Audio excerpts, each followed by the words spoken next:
All the second stage tanks now pressurized. Astronauts report it feels good. T-minus 15 seconds. Guidance is internal. 12, 11, 10, 9. Ignition sequence start.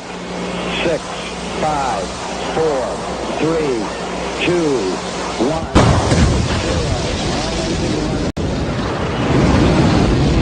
Like a furry torpedo to the jugular. This is Honey Badger Radio. Radio with Buddy.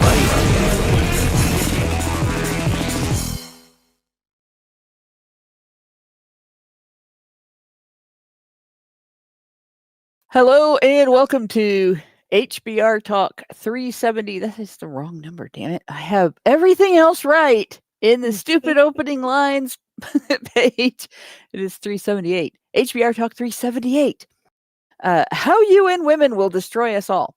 I have to fuck at least one thing up every day or I will forget that I'm human.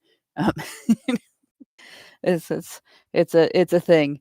And I'm your host, Hannah Wallen, here with nonsense annihilator Lauren Brooks and the personification of perceptivity, Mike Stevenson. And we have the Doge in charge in the background, Brian Martinez, making sure that everything works. All the things are thinging.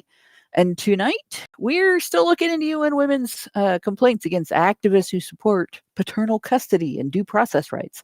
Only now they're talking about how to get rid of us. You know, because that's not conspiratorial or anything. There's no conspiracy, guys. It's all in your head. And by the way, they want us to shut the fuck up. So there you go. But before we start not shutting the fuck up, because you know I don't do that. No. Ever. We got to do what we got to do. As always, Honey Badger Radio dishes out a smorgasbord of thought-provoking discussions, and as experiences recent and long past have demonstrated, the provoked thoughts are fighting back. And they've made it clear that relying on third-party payment platforms for people like us, that's the same as building our house on in the path of a rapidly growing wildfire or treading on thin ice. We don't want to fall in. So, in light of this, we strongly encourage our supporters to switch at least their support for us to feedthebadger.com, the most stable way to help us out. And if you want to tip us directly instead of relying on any social media platforms tip jar, the link for that is feedthebadger.com/justthetip. Which reminds me, we probably ought to do another show on male genital mutilation again sometime soon, given all the funding that the United States has sent to Africa to promote that. And as always, the same risk applies to our social media platforms, which is why you should further provoke the thought police by tracking our thought-provoking discussions on honeybadgerbrigade.com, where you can find your way to all of our content, as well as a link to feedthebadger.com in the drop-down menu at the top of the page.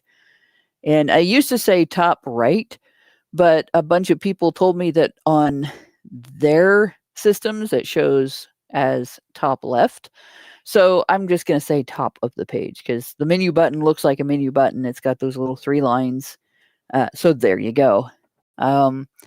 Yeah.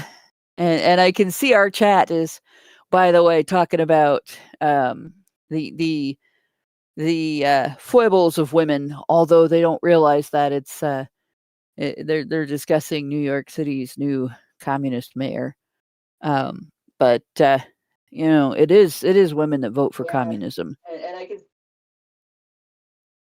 Yes. Hello, can I check if I'm audible? Yes, you are. All right, good. I heard somebody else be an audible a second ago, but I think it disappeared. Yeah, just checking. I had again. My desktop fucked up. My laptop fucked up, so I'm using my phone now. And yes, I can confirm communism and Islam will be the death of you. In a pincer movement, welcome to life in the UK. Yeah, it has now spread to the USA in its softest entry point, namely New York. It is no longer a red herring, guys. It is the blood of the city. I weep for New York. It's just the way women vote. And I think in New York you do have a lot more women and other feminists, male feminists, and most of the left wing is feminist. Either they acknowledge it, or they're like the fifth wave. You had the fourth wave, their thing was not all feminists are like that. We're the good wave. We're the nice wave. The fifth wave, like the fourth wave was that's not my feminism. That all that horrible stuff. No, that's not what happened. That's not my feminism. That's not real feminism. The fifth wave is I believe everything feminists believe, and I say everything feminists say, and I am in lockstep on every issue with feminists, but I'm totally not one. And I've run into Right. several of them, and they are absolutely infuriating, and some of them are presenting themselves as sort of traditionalist bordering on MRA without realizing that we're not traditionalist. Not as a movement. There may be traditionalists in the movement, but the movement is not traditionalist. And yeah, there are three things that I criticize more than anything else in my online presence, and they are feminism, leftism, and Islam. And some may wonder how those things are connected. But I hope at this point you can see how they are counterintuitively connected. And I won't even mention the fourth thing, which is dog people, because that's going to piss people off, as it always does. Yeah, you always piss people off with the dog thing. Yeah, I'm not gonna. That's not what we're here to talk about. So let's not. So, the Caninites. That's horrible. That was brilliant. Like, that was good. Really That was really good. But in any case, yes. And yeah, people are talking about the waves now. Can't keep track of the waves. Well, this is what happens, right?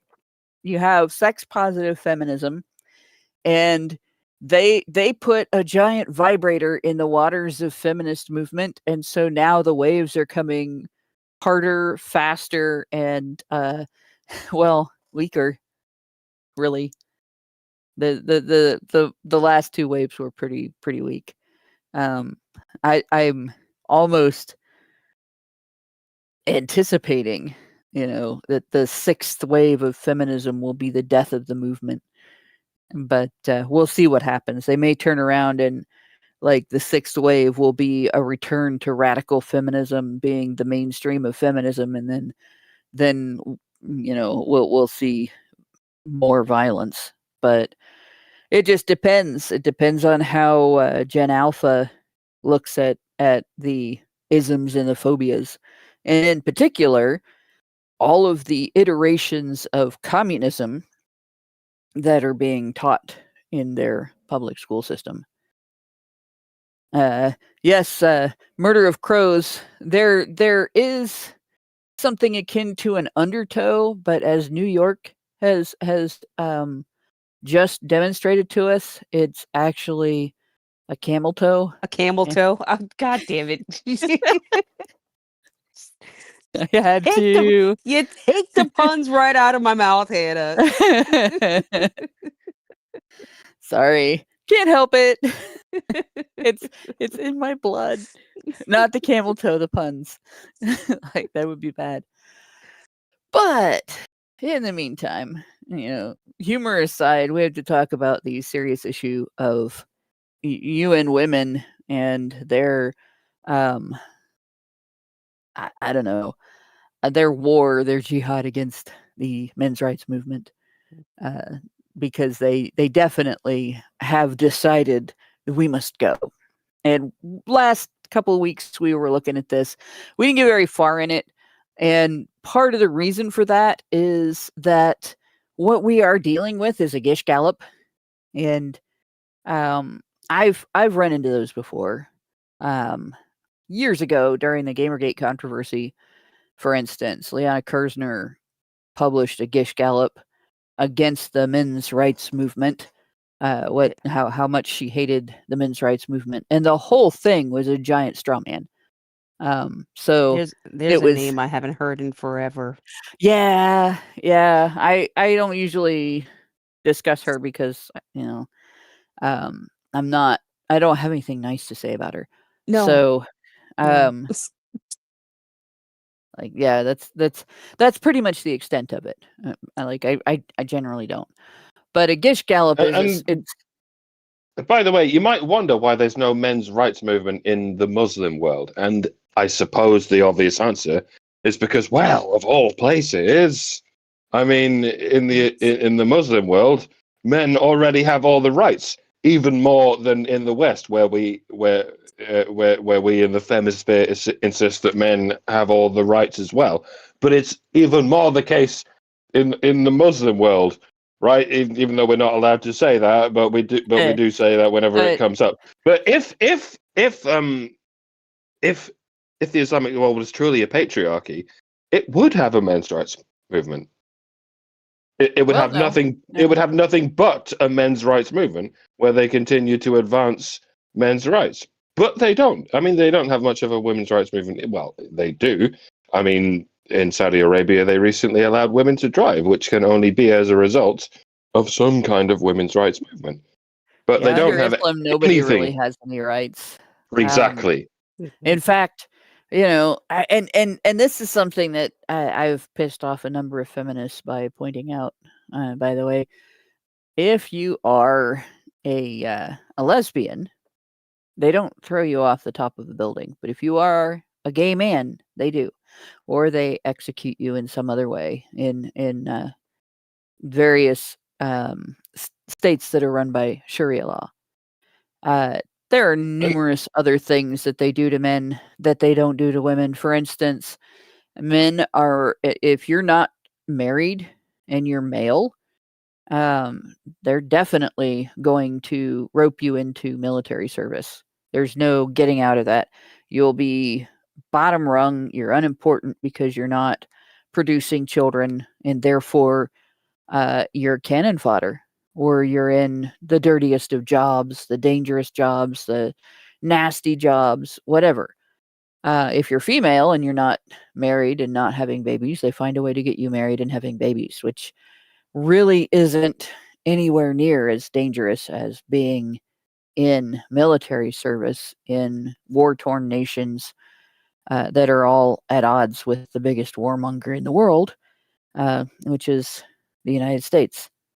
And so we end up, we look at Islam sometimes through a gynocentric filter from the West, because it's so ingrained here that it's almost impossible to completely remove it.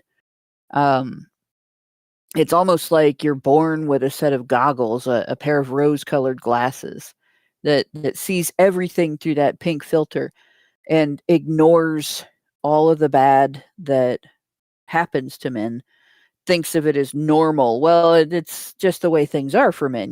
These are necessary evils, but we don't have to also do them to women, blah, blah, blah, right? When in fact, we don't really have to do them to men either. I mean, a similar thing to what goes on in the third world, especially the Islamic world, goes on in what is often stereotyped as the right-wing red states of the south of the USA, and even what goes on in the working class sticks of European countries, where if two women are seen kissing each other in public, they're not going to get stabbed. They're not going to get beaten and dragged by a truck across the wilderness. They might get the occasional Karen coming up to them and saying, but yeah, if two men are pictured kissing each other in any of these stereotypically right-wing parts of the West, yeah, they actually they risk being objected to all this bullshit. And yeah, it's as intuitive as it seems that the same thing goes on in the third world and especially the Muslim world. People just can't get their heads around it. Like, yeah, the same thing goes on across pretty much the entire planet. Men loving each other is a hideous crime, punishable by anything from stigmatization to death. But women loving each other is like, well, yeah, sure. I mean, why wouldn't women love each other? I mean, everyone else loves them. Why wouldn't they love each other? I mean, we'd rather they contribute to society in some way, such as producing children. I mean, if they really want to, we're not going to push you that to. We're not going to stone you to death if you refuse to produce children. But if men love each other in a way that that doesn't produce children, oh yeah, we'll fucking kill you, or at least we'll throw stones at you, or at least we'll hassle you as much as we possibly can. So yeah, so many of us, even in the sensible right wing, will do anything they can to stop men loving each other. At any scale, like even at the platonic scale, like men can't hold hands anymore. Even 100 years ago, a couple of 100 years ago, it was perfectly normal for men to hold hands, and that changed. It had a lot to do with the Oscar Wilde trial, at least in Britain.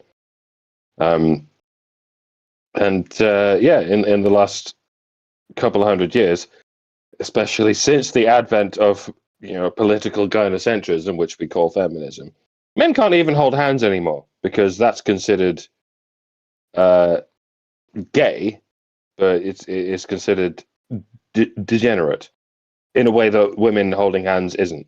Like, why is it women can hold hands but men can't hold hands? There's nothing sexual about it. It's friendship. It's philia, as the Greeks would call it. It's not eros. It's agape, and it's to some degree storge. But yeah, I'm just illustrating that this is something the West and the East and the Middle East all have in common, even though it's at very different scales. But it's much the same. Like, men loving each other for any reason, for any definition of love, even if it's friendship, even if it's companionship, like, it's all stigmatized. Like, we're not that different. Well, in a lot of ways, our cultures are very different.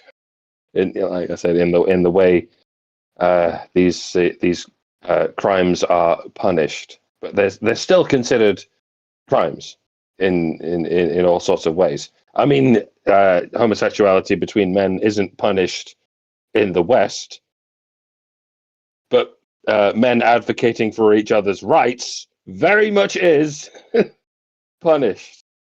Like, Yep. it's great irony. If I stood up here in Britain and said, "I love men," everyone would cheer for me. Because they assumed that means that I like to fuck men in their ass or get fucked in my ass by men. But if I then clarified that when I say I love men, I mean I advocate for their rights, I'd get chased out of town. And that's not gay. That's not gay. That's not what it's considered homosexual in any way. It's just men sticking up for each other's rights. Which is why it pisses me off that so many people are like blaming all of this shit on people going too far with human rights. They're giving too many human rights to immigrants and whatnot. No, the problem is that human rights are only being given to the client class, to the approved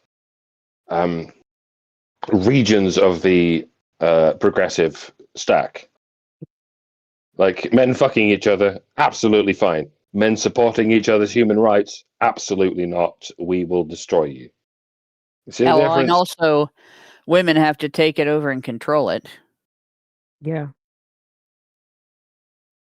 Like even men's sheds. If you look in on, like there's been several different iterations of how can men help other men handle difficult circumstances, men's mental health, men's stress situations, the difficulty of balancing work and family, and the stress over getting the bills paid, over all of the different difficulties that men face in life, the responsibilities that men face in life that very often women really don't, unless they decide to live their whole life without a man. And even then, if they have kids and they don't have a husband, a lot of times they qualify for assistance from the government, so they still have a man in their life. In fact, they have half of 300 some thousand men in their lives, and so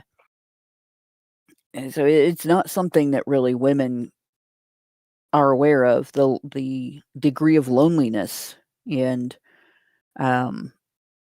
like the ability of life to just pull the rug out from under you and there's nothing underneath, living without a safety net, right? Unless you create your own by having contingency plans in place and having them be actually workable contingency plans. And some guys are not even in a position to have that. They're barely keeping their heads above water, right? And some of them aren't. Many of them aren't.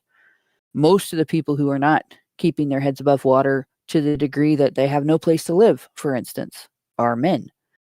And 95% of the ones that don't get help from anyone anywhere, that are completely unsheltered, that get stepped over in the street, arrested maybe, but otherwise not helped at all, are men. So it's something that women don't have a real solid picture of. Most women think, what would happen if I go broke?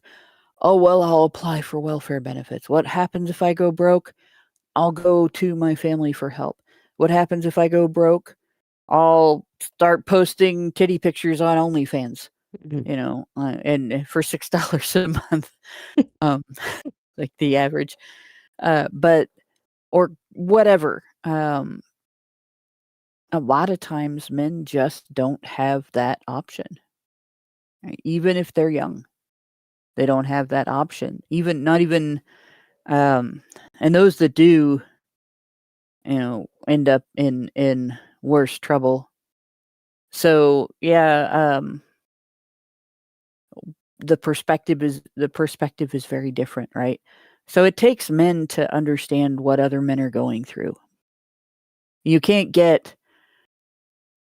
the mentality of, I fully understand this life without a safety net, right? That where the rug is pulled out from under you and there is nothing underneath, and you just keep falling, and rock bottom is not the bottom.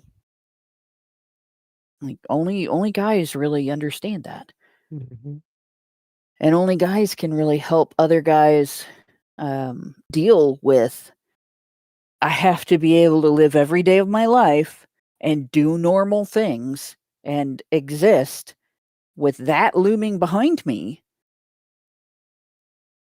Women can't help men with that. Yeah. When women are faced with that, they turn to a man for support.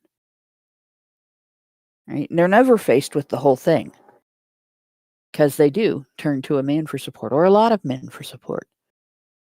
And they don't even have to be, they don't have to be the nicest women. They don't have to be the prettiest women.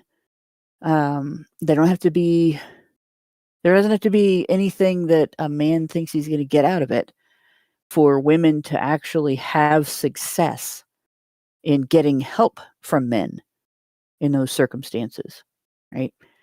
So men have created things over the years. There's the mythopoetic men's movement. There's been men's groups in and out of churches, men's activities, clubs for men, organizations for men, and so on.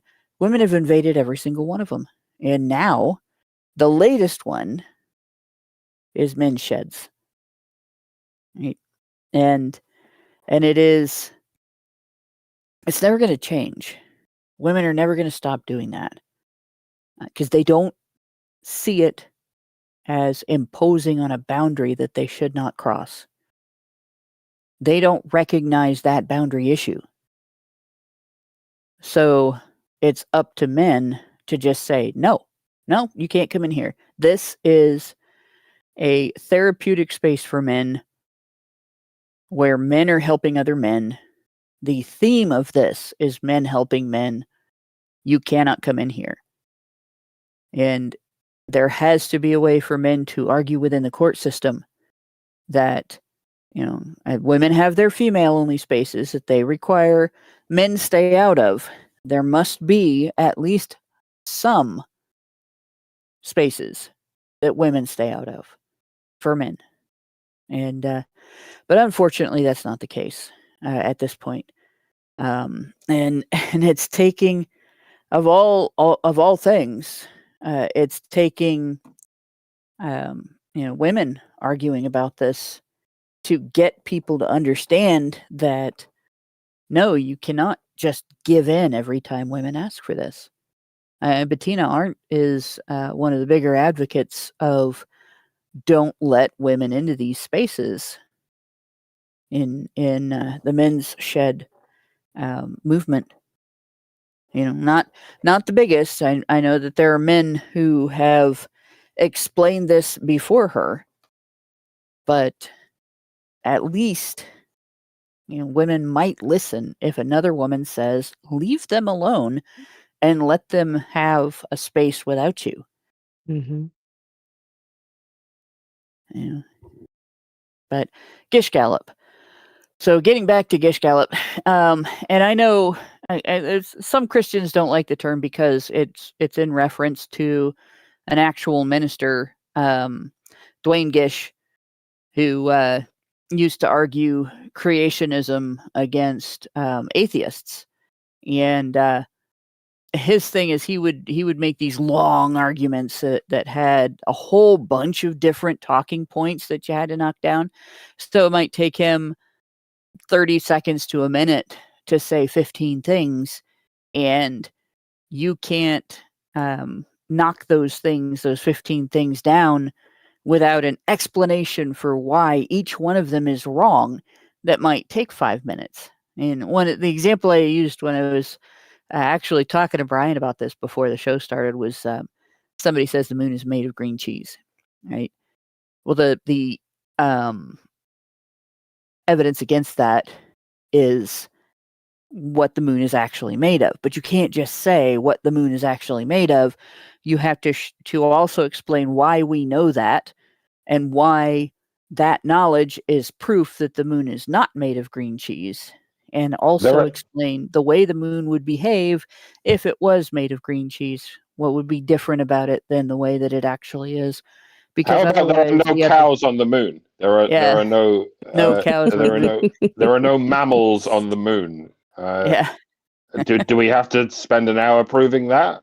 I mean, you might you have somebody that for every small point of Gish Gallop, you can find a small point of retort. It doesn't occur to us until we've thought about it for a while, But when it comes to like actual debunking, like disproving something, if you really want to solidly prove that is bullshit, you absolutely have to demonstrate. This is the actual truth is ABC, and here's the evidence of A, here's the evidence of B, here's the evidence of C, and here's how they fit together. And that video that I was talking about that Kersner made, she made a 15-minute video, I think. My rebuttal of that was 3 or 4 15-minute videos. It was very long, maybe even longer than 15 minutes. But it was just one long gish gallop that was also a straw man of the movement's behaviors, talking points, and so on. And so in order to knock down each one, again, you have to explain the actual truth and then provide evidence to back your case that is irrefutable. And you make an irrefutable case against each individual statement. The statement might take 10 seconds to say and 5 minutes to refute. So this article is like that. It's a gish gallop. And so you end up like in an actual debate forum, you have limited time to answer your opponent's statements. So they say they have a minute, and then you have a minute, and then they have a minute, and you have a minute. If they make 15 false statements in a minute that each one requires a several minute rebuttal, you're going to end up unable to address all of their points. So that's why this was coined, and it's actually been this fallacy has been named since the 90s. So it's not new. But in any case, so to the article, we got through the paragraph on mental health, the paragraph on gender attitudes, the paragraph on dangerous social and dating behavior, and we looked at a little bit. I think this was the article, the normalization of gendered hate speech, which this was the article that it linked to. And as I showed here, this was an interview. They're solid. They're rock solid evidence for that particular gish gallop was an interview in which a couple of women just made a bunch of allegations here.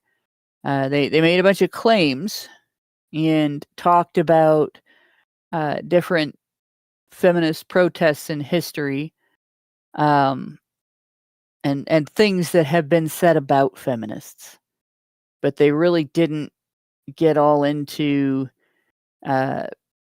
exactly how this is mainstream and so on.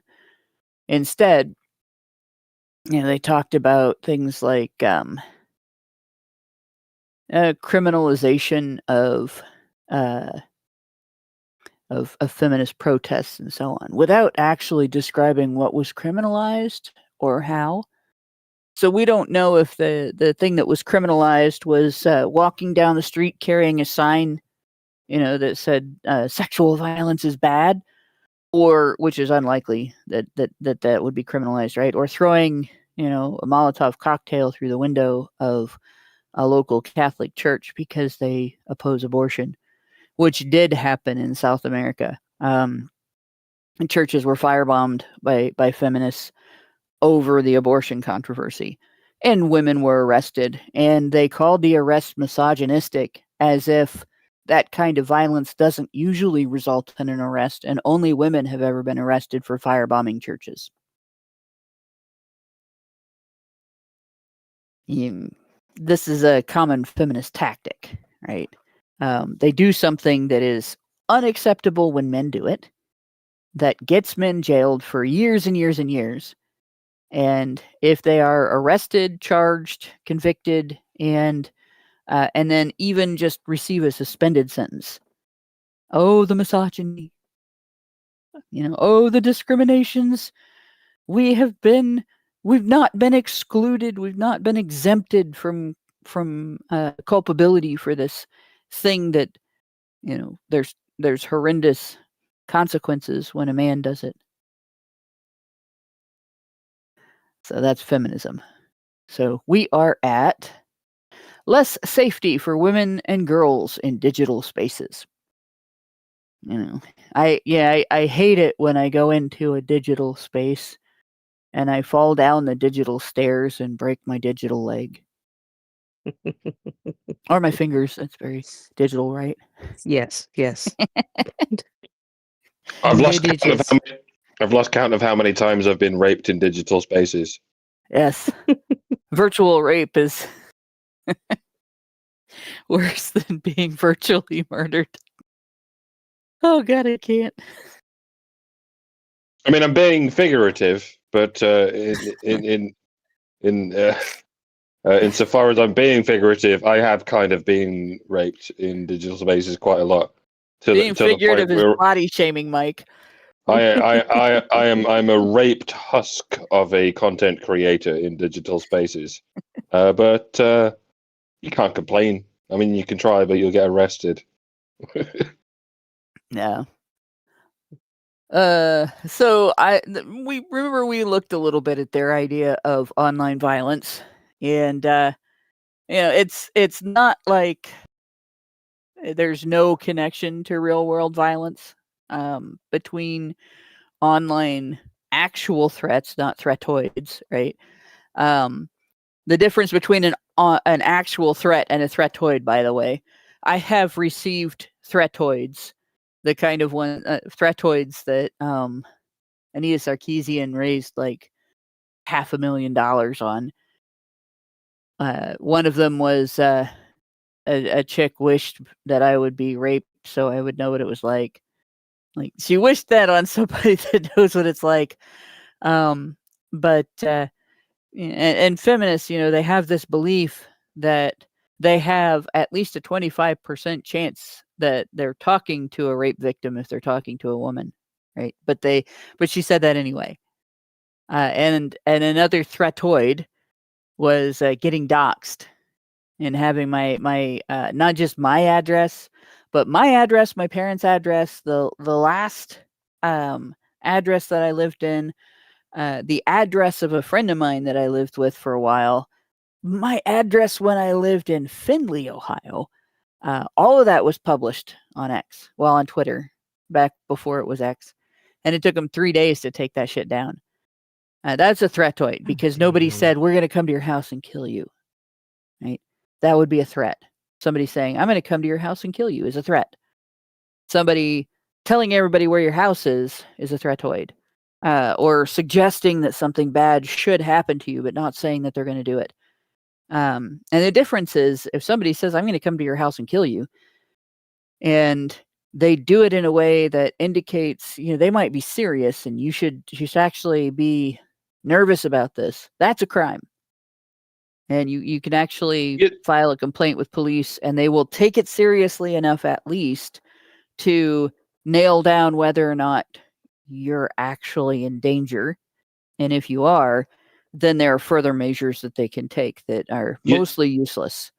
You'd think it would be the opposite, because if someone threatens to come to your house and kill you, but they don't know your address, then it is just pissing into the wind. It's just a fart with no real consequence. But if someone says nothing other than, here is this person's address, like you say, it opens the door to anyone who does want to come to your house and kill you. Yeah. It's worse. If anything, is far, far worse. And this has happened to both of you. It happened to Lauren as well. Yep. It's by the grace of God that it's never. For Lauren. It's by the grace of God that it's never happened to me, and I thank the YouTube gods for burying me in the algorithm so deep that no one even gives a shit anymore. But it's like.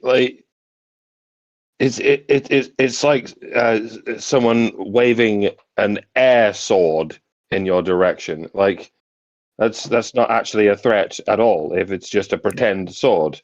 But if someone kicks open your door and then goes, anyone with a real sword, there you go. I've just kicked the doors open. And told everyone where your fucking address is. Like that's way worse. That's the beginning of the terrorism. It is the terrorism. Yeah. Except if and somebody says they're going to do something to you, you don't always know that they don't know where you live. That's the difficult part because of anonymity on the internet. You never know. Somebody can say they are, oh, I'm from Australia, but they're actually, they live in the same community that you do. Or conversely, they could say that they're from, the same neighborhood you live in, and they're actually in Europe or South America, and you're not. So it's a threat is a threat, even if it's comical. We used to have when I lived with my parents, there was a drug dealer living next door to us. He was a small time peddler of prescription pills, painkillers and stuff. And the guy used to get his whole supply in a McDonald's bag.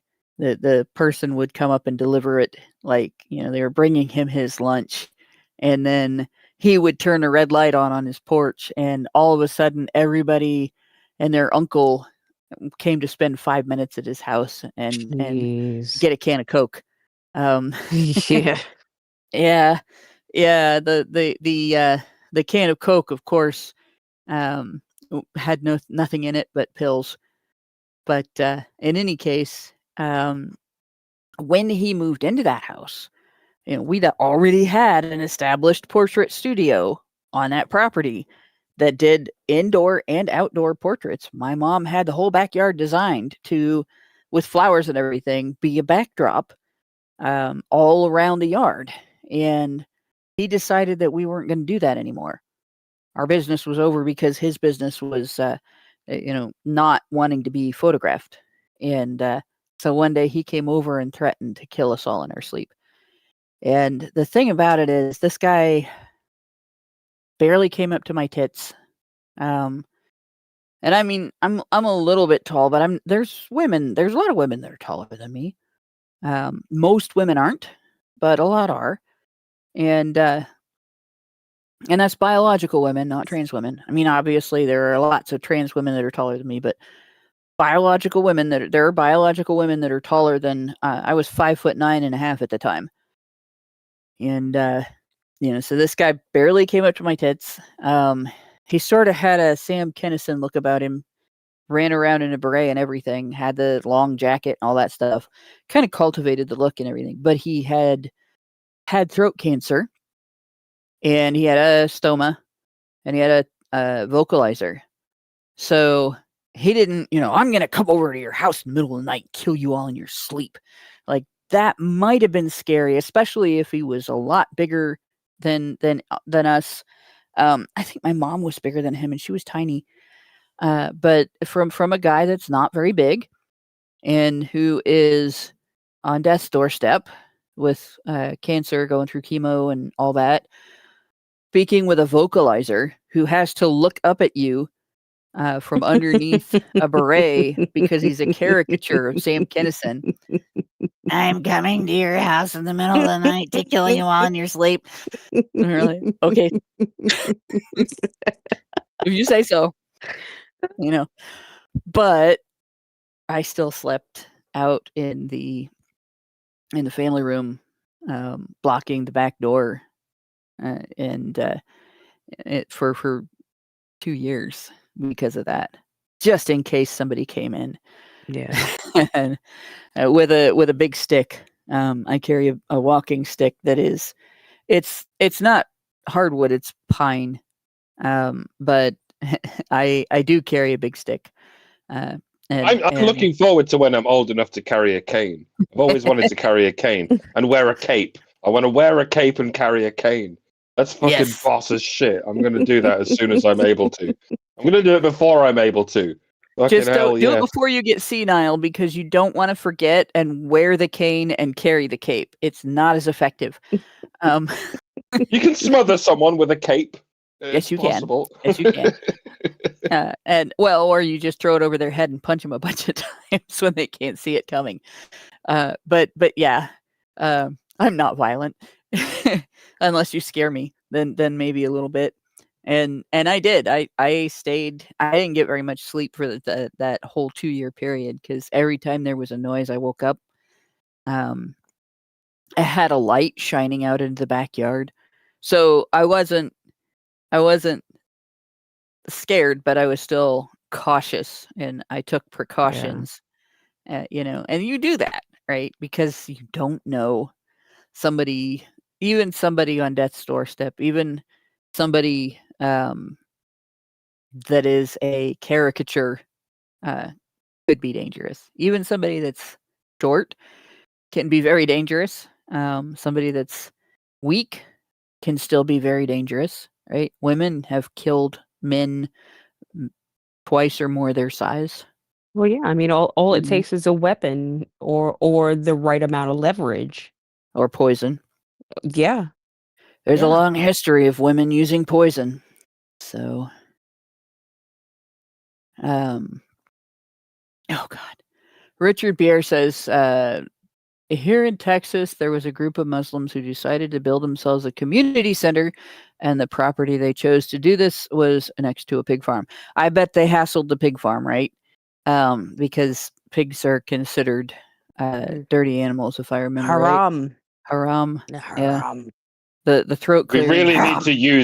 really need to use pigs to fight back against Muslims. By the way, like people are reluctant to do this because it seems like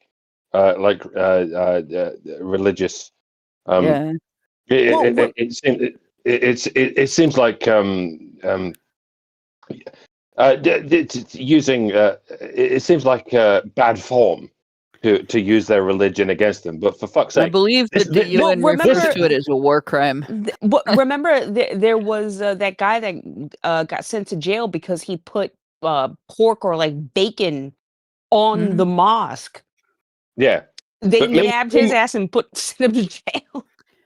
Meanwhile, in the Middle East, or in regions around the area, insurgent soldiers have figured out that if you dip bullets in pig's blood and shoot Muslims with those bullets, they won't go to heaven, because as soon as they come into contact with pig's blood, no matter how devout you are, no matter how pious you are, you're going straight to hell because you've got pig's blood inside you.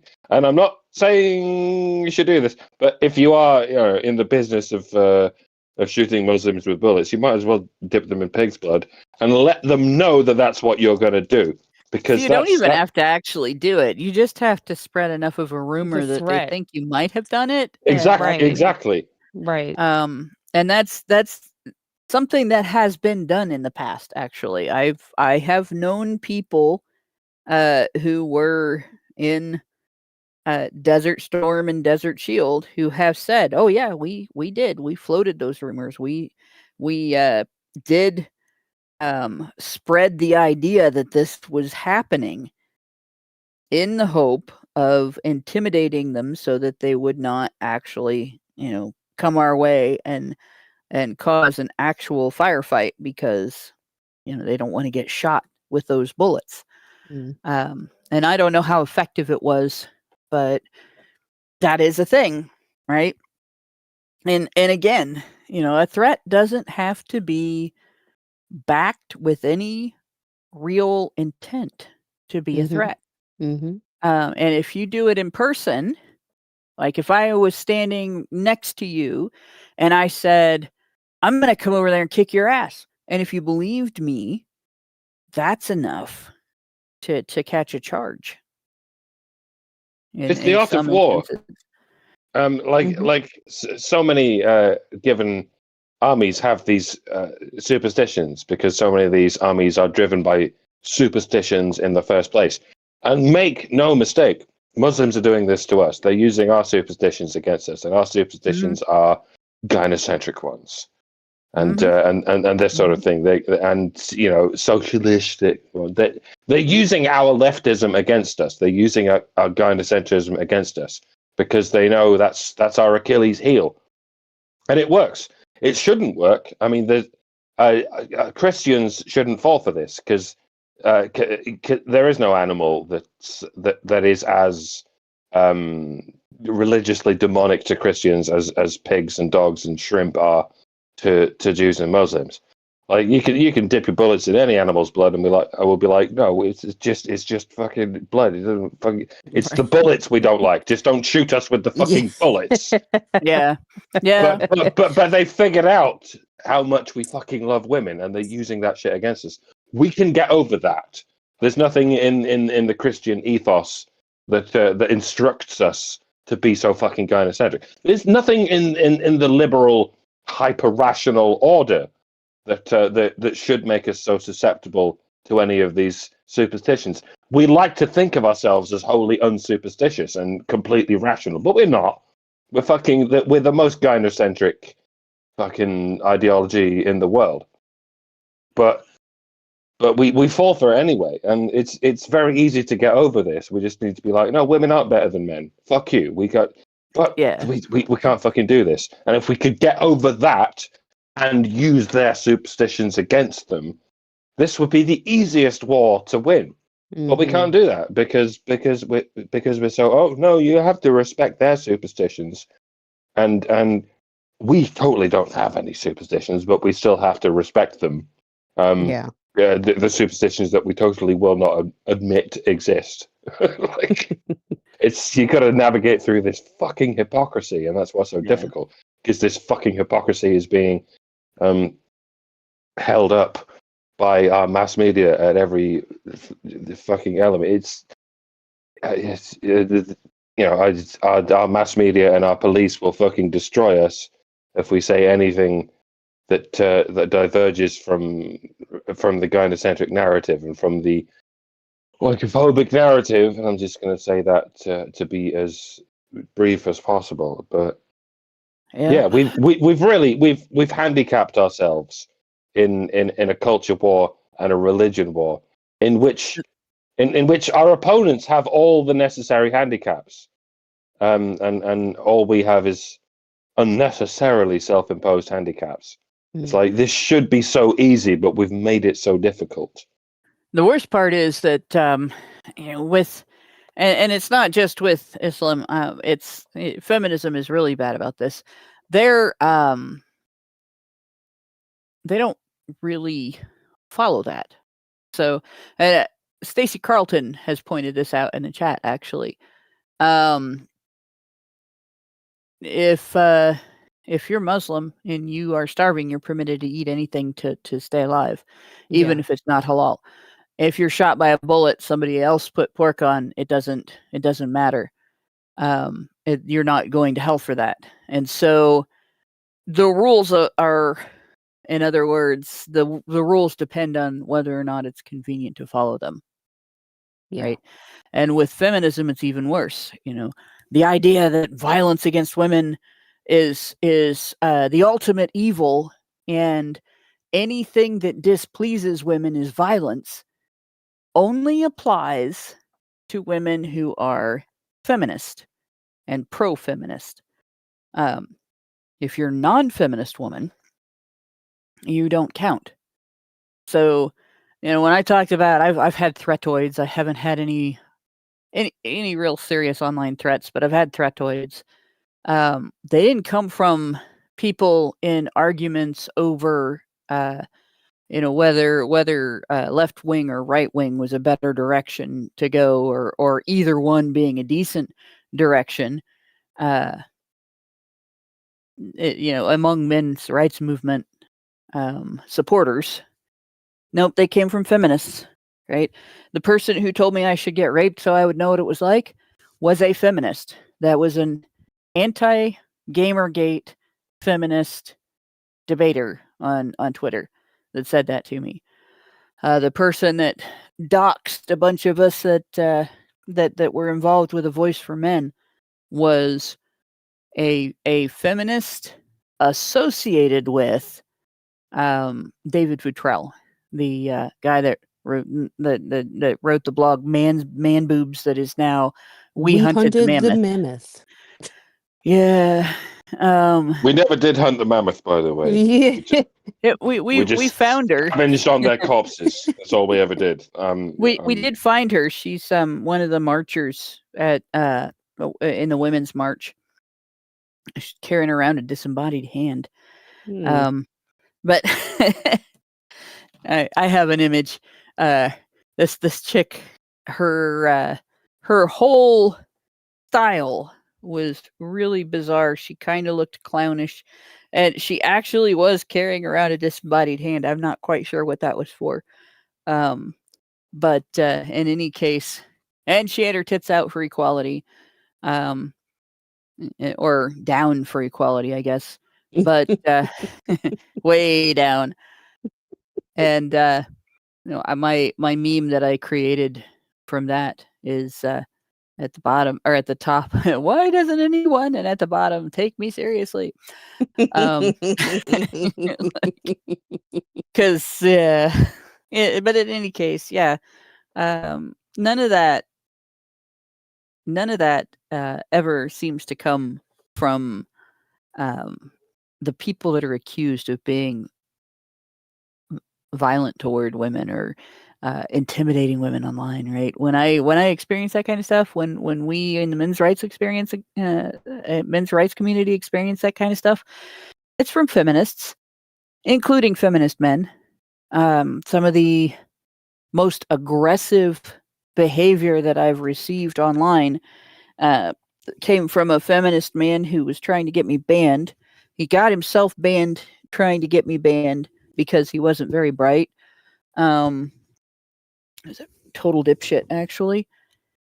Like the closest thing I've had from to a threat coming from within the men's rights movement was Karen telling me she was going to take my arms off and beat me with them if I made any more puns in her presence, which is her way of saying that she loves me. I would take that as a serious threat, ma'am. I don't know about you, but Karen. No. That is Karen's love language, threatening to take your arms off and beat you with them. You haven't lived until you've been threatened with death by Karen. Yes, the original Karen. But in any case, according to UN Women, because of the men's rights movement, there is less safety for women and girls in digital spaces. And this is what they have to say about it, all right? Attitudes and behaviors promoted in the manosphere are making online spaces more hostile. Mm-hmm. For example, and then they completely skip over again those of us advocating for due process rights, fathers' rights, and stuff like that, and went after those of us that were involved on the consumer side of the Gamergate controversy. Gamergate was a harassment campaign in which female gamers were targeted by alt-right male supremacists. Oh my God. And you know what really pisses me off about this is that, there's, I mean, of course, we all know that this is just the MO, right? But like, so female gamers are any less vulnerable than male gamers in some sort of way or fashion? Yeah, How the hell do you make that? How do you square that circle? It just doesn't fucking work. Like, if anyone is, at risk, you would think that it's males because aren't they terminally online, right? But no, well, it's. I mean, consider not your shield. Hashtag not your shield. Right? Those of us that were female, are female, that were involved in Gamergate, that were part of the men's rights movement, that got involved in Comicsgate, and to a degree, the Sad Puppies incident as well. Like, those of us that sort of had our fingers in a little bit of everything. A lot of us are female. Yeah. Or we have disabilities, or there were many people involved with hashtag not your shield that were minorities. Many people involved with hashtag not your shield that were alternative religions to the religion that is usually accused of being male supremacist, which is Christianity. So everything that that they've said about Gamergate being a harassment campaign, there was, to my knowledge, the entire time the whole controversy was going on, there was only one female gamer and comic book creator that was actually targeted for removal from the community.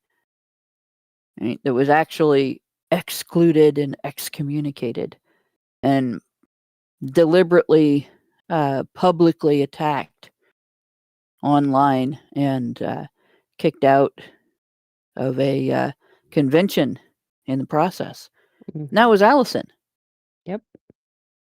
Well, there were probably many more, but Honey Badger Radio was reasonably large at the time, so we had the capacity to kick up a stink about it.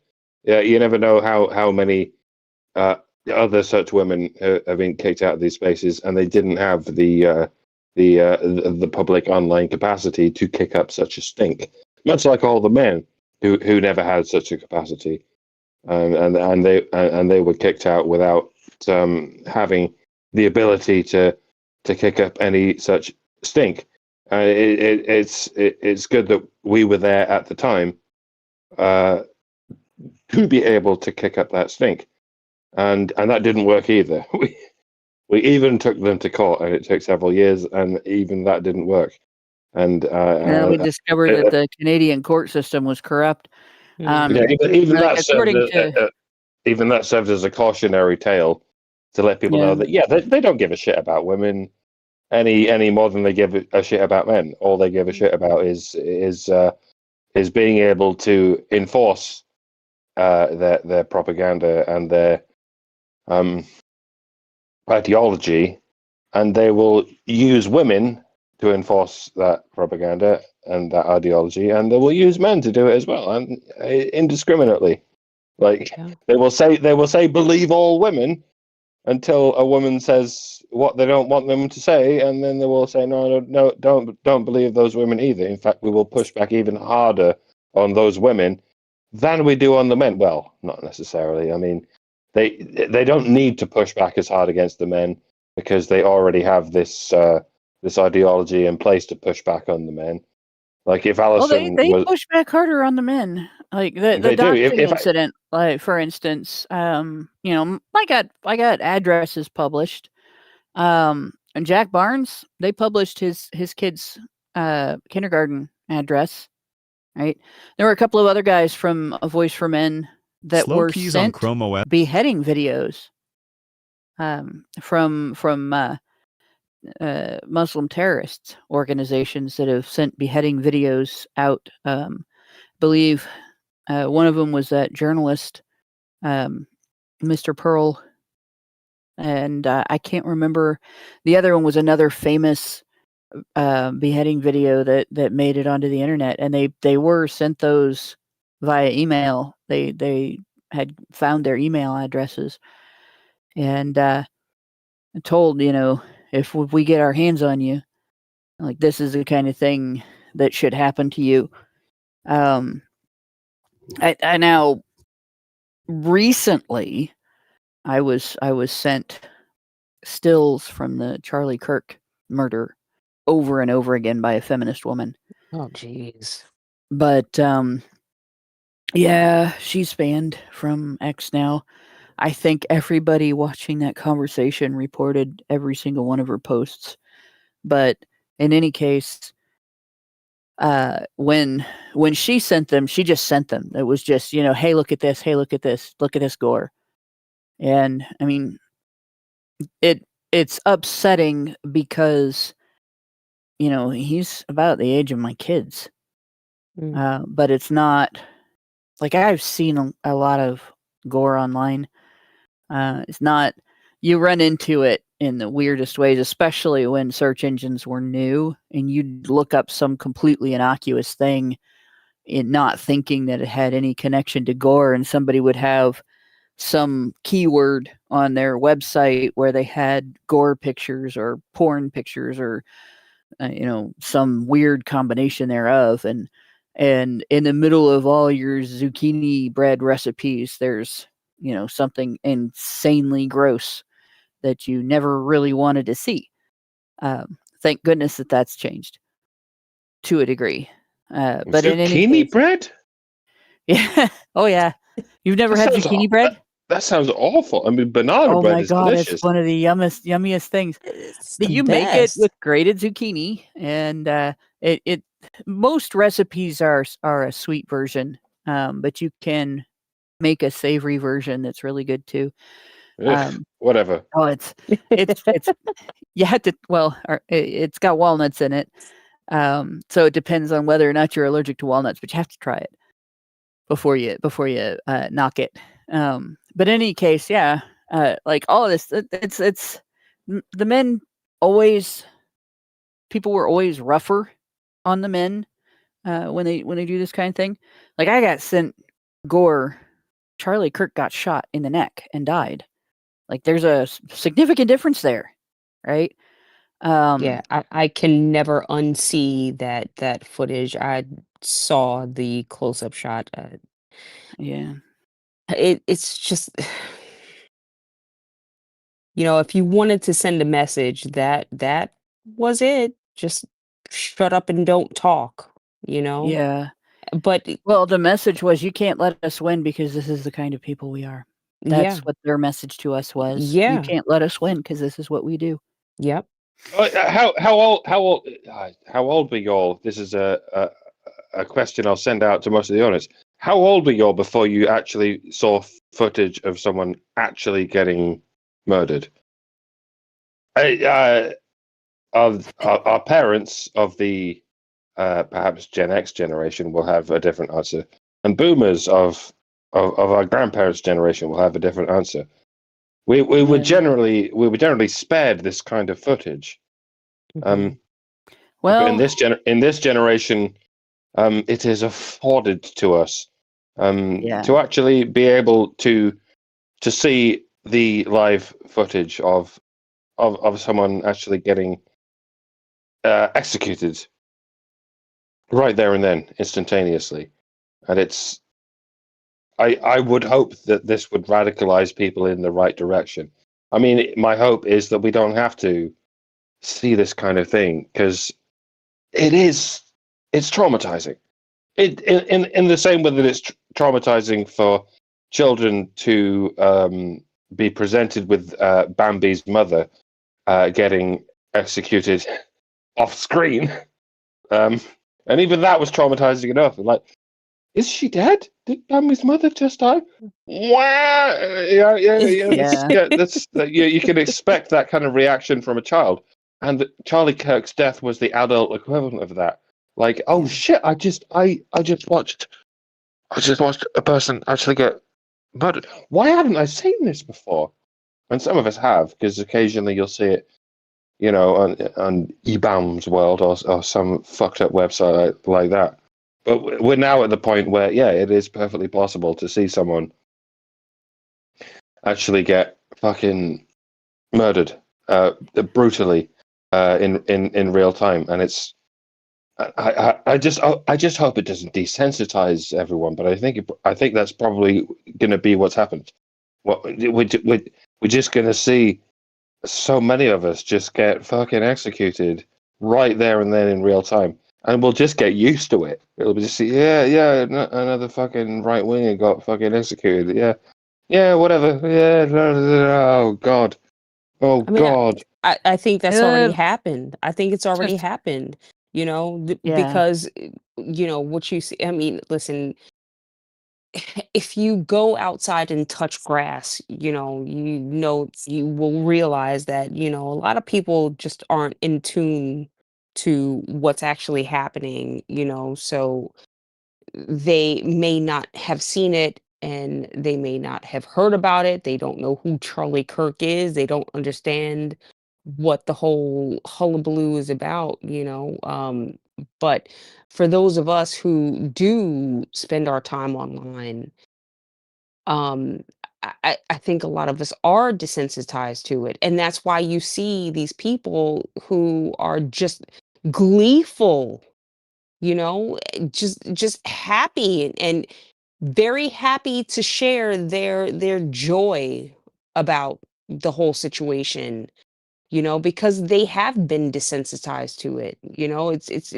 It's not only become the normal, it's become like, well, this is what we do. This is what you should do. Why aren't you doing this?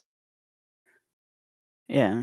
Yeah. Thank God we live It's, in thank God we live in the universe where we didn't watch Trump's head get exploded by that bullet. Yeah. Because, goddamn, ugh. I yeah. mean, we were There's almost there. been other instances like, and this is the thing, Gen X has had sort of a weird trip with us.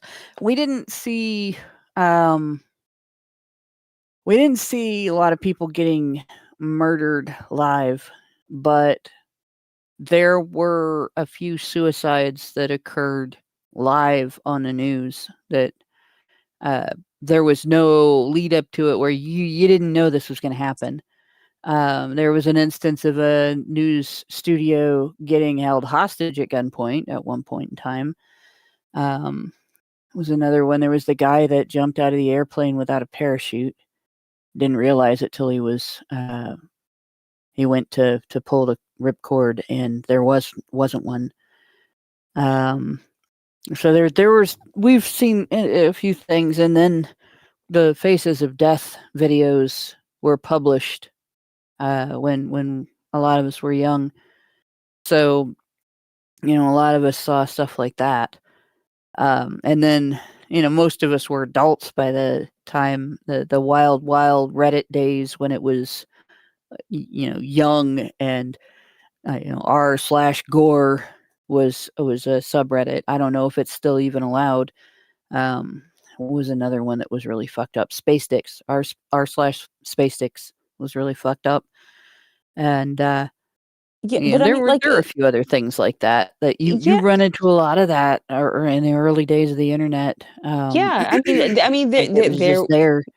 there were websites dedicated to it, like Mhm. rotten.com, and you could go and you could see like decapitated people, and it's just, again, The thing is, it was when we're talking about this. The one thing that we're kind of dancing around is almost exclusively it was men, yeah, right? If you look at ARC, or if you look at now, it's not all. For instance, there was a rich girl that had an automotive accident that uh, was particularly gruesome in a sports car that her father had bought her, that made the rounds. I think the whole top of her head was missing. It was really horrifying to look at and realize what had happened and everything. That was, but most of the time when it was somebody else doing something to the individual, or when it was a suicide, or when somebody was being held at gunpoint, or executed, or held up, whatever, this is men. And the thing that I think, the reason that the desensitization happens is because of male disposability, right? yeah, People compartmentalize stuff like that. Kids don't have an easy time. Like, I can still very clearly in my head, if I think about it more than I should, visualize the Bud Dwyer suicide. But because it's just so much blood. But it was again, something that you, generally speaking, compartmentalize, because mhm, we are so used to male disposability already. We know that men die in war, and we grew up with pictures of World War II battles and deaths in Vietnam. The one where the one soldier is actively executing a spy from the other side in Vietnam, and you can see the grimace on his face and everything after he's shot him. The immolation video, or not video, photo, A lot of those news photos, people see this, then they talk for a minute about the horror of war, and then they go to McDonald's for dinner, or they go watch a movie, or and forget about it because it's men, and men are considered or treated as disposable. But a woman gets upset because maybe people didn't like the walking simulator that she created and didn't think that it deserved the attention it got, and all hell breaks loose. Yeah. Right? Oh, the misogyny, oh, the victimhood. There's this whole consumer revolt against all of the false advertisement and all of the advertisements disguised as news stories and fixed contests and so on. It's all about this poor woman and her sex partners that she didn't actually sleep with, but we're saying, but slut shaming and stuff. Mm-hmm. And stuff, and all of the stuff. And then there's the Hollywood problem that we see so many movies in which people get killed, not just by guns but by knives. And in westerns, when someone gets shot in any part of their body, they just fall off the roof and do the Wilhelm scream, "Ah!" and then they just die. And the same thing happened with knives. Like if the hero stabs a villain with a knife anywhere in the body, they just die instantly. I don't want to engage in any kind of cancel culture or anything that is going to affect Hollywood. But when someone gets stabbed with a knife anywhere in the body except perhaps the direct middle of the fucking head, and you can't do that because the skull presents enough armor to stop this from happening. But when someone gets stabbed with a knife, what happens, right, is they scream for hours and hours and hours while they slowly bleed out. Yeah. Unless you get them in the femoral artery or the brachial artery, and then it's minutes.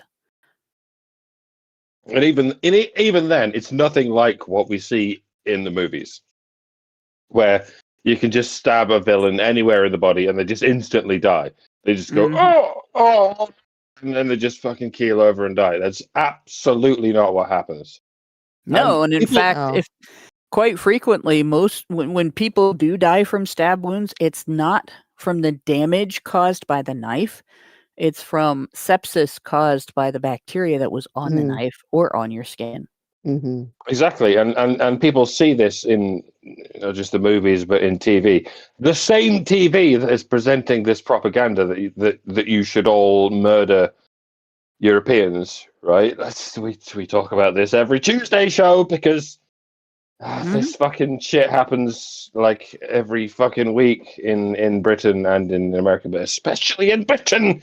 Every day this happens in Britain because people are given this romantic notion that you can just stab a bunch of British people and they'll just die, and they just assume this. You can just you don't have to deal with the unbelievable amount of pain and vicissitude that happens when you stab people.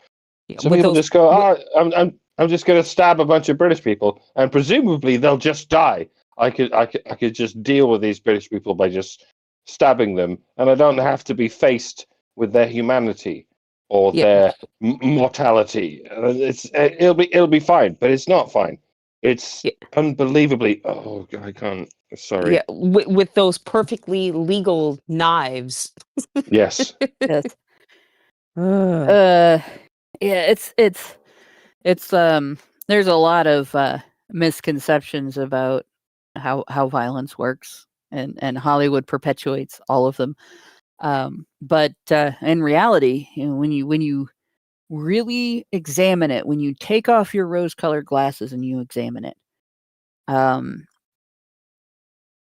you'll notice that women are heavily protected.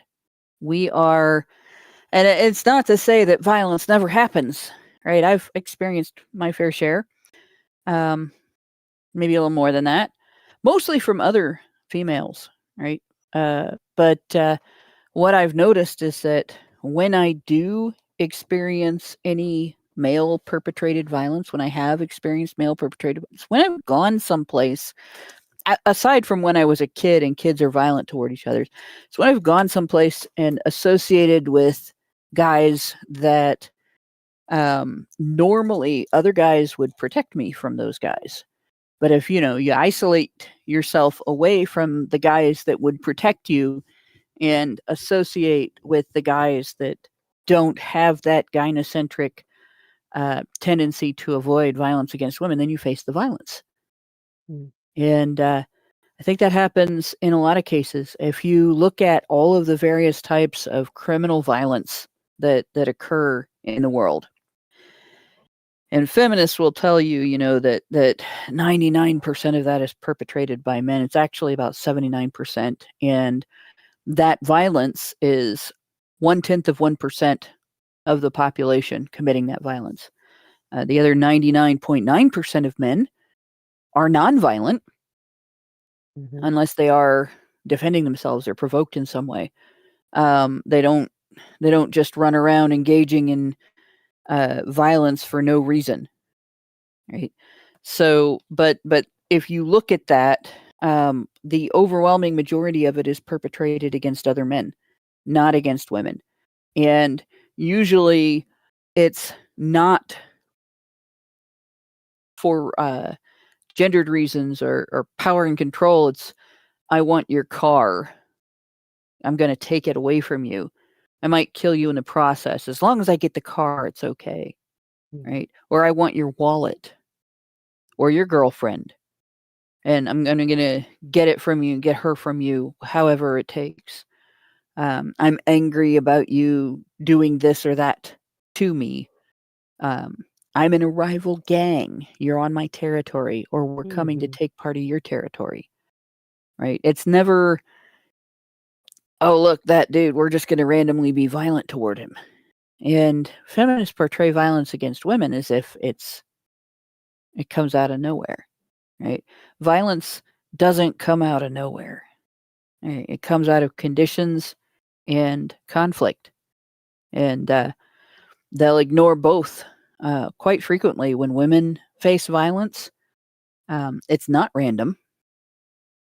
And it's not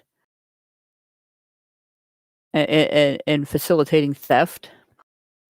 And when they face violence from men, it's not usually as a territorial dispute, or I'm just angry with you, or anything like that. It's conflict that the woman started, or she has chosen to associate herself with men who are violent or crazy or drug addicts or have something else wrong with them that leads them to be more likely to respond violently to things that don't normally inspire people to behave violently.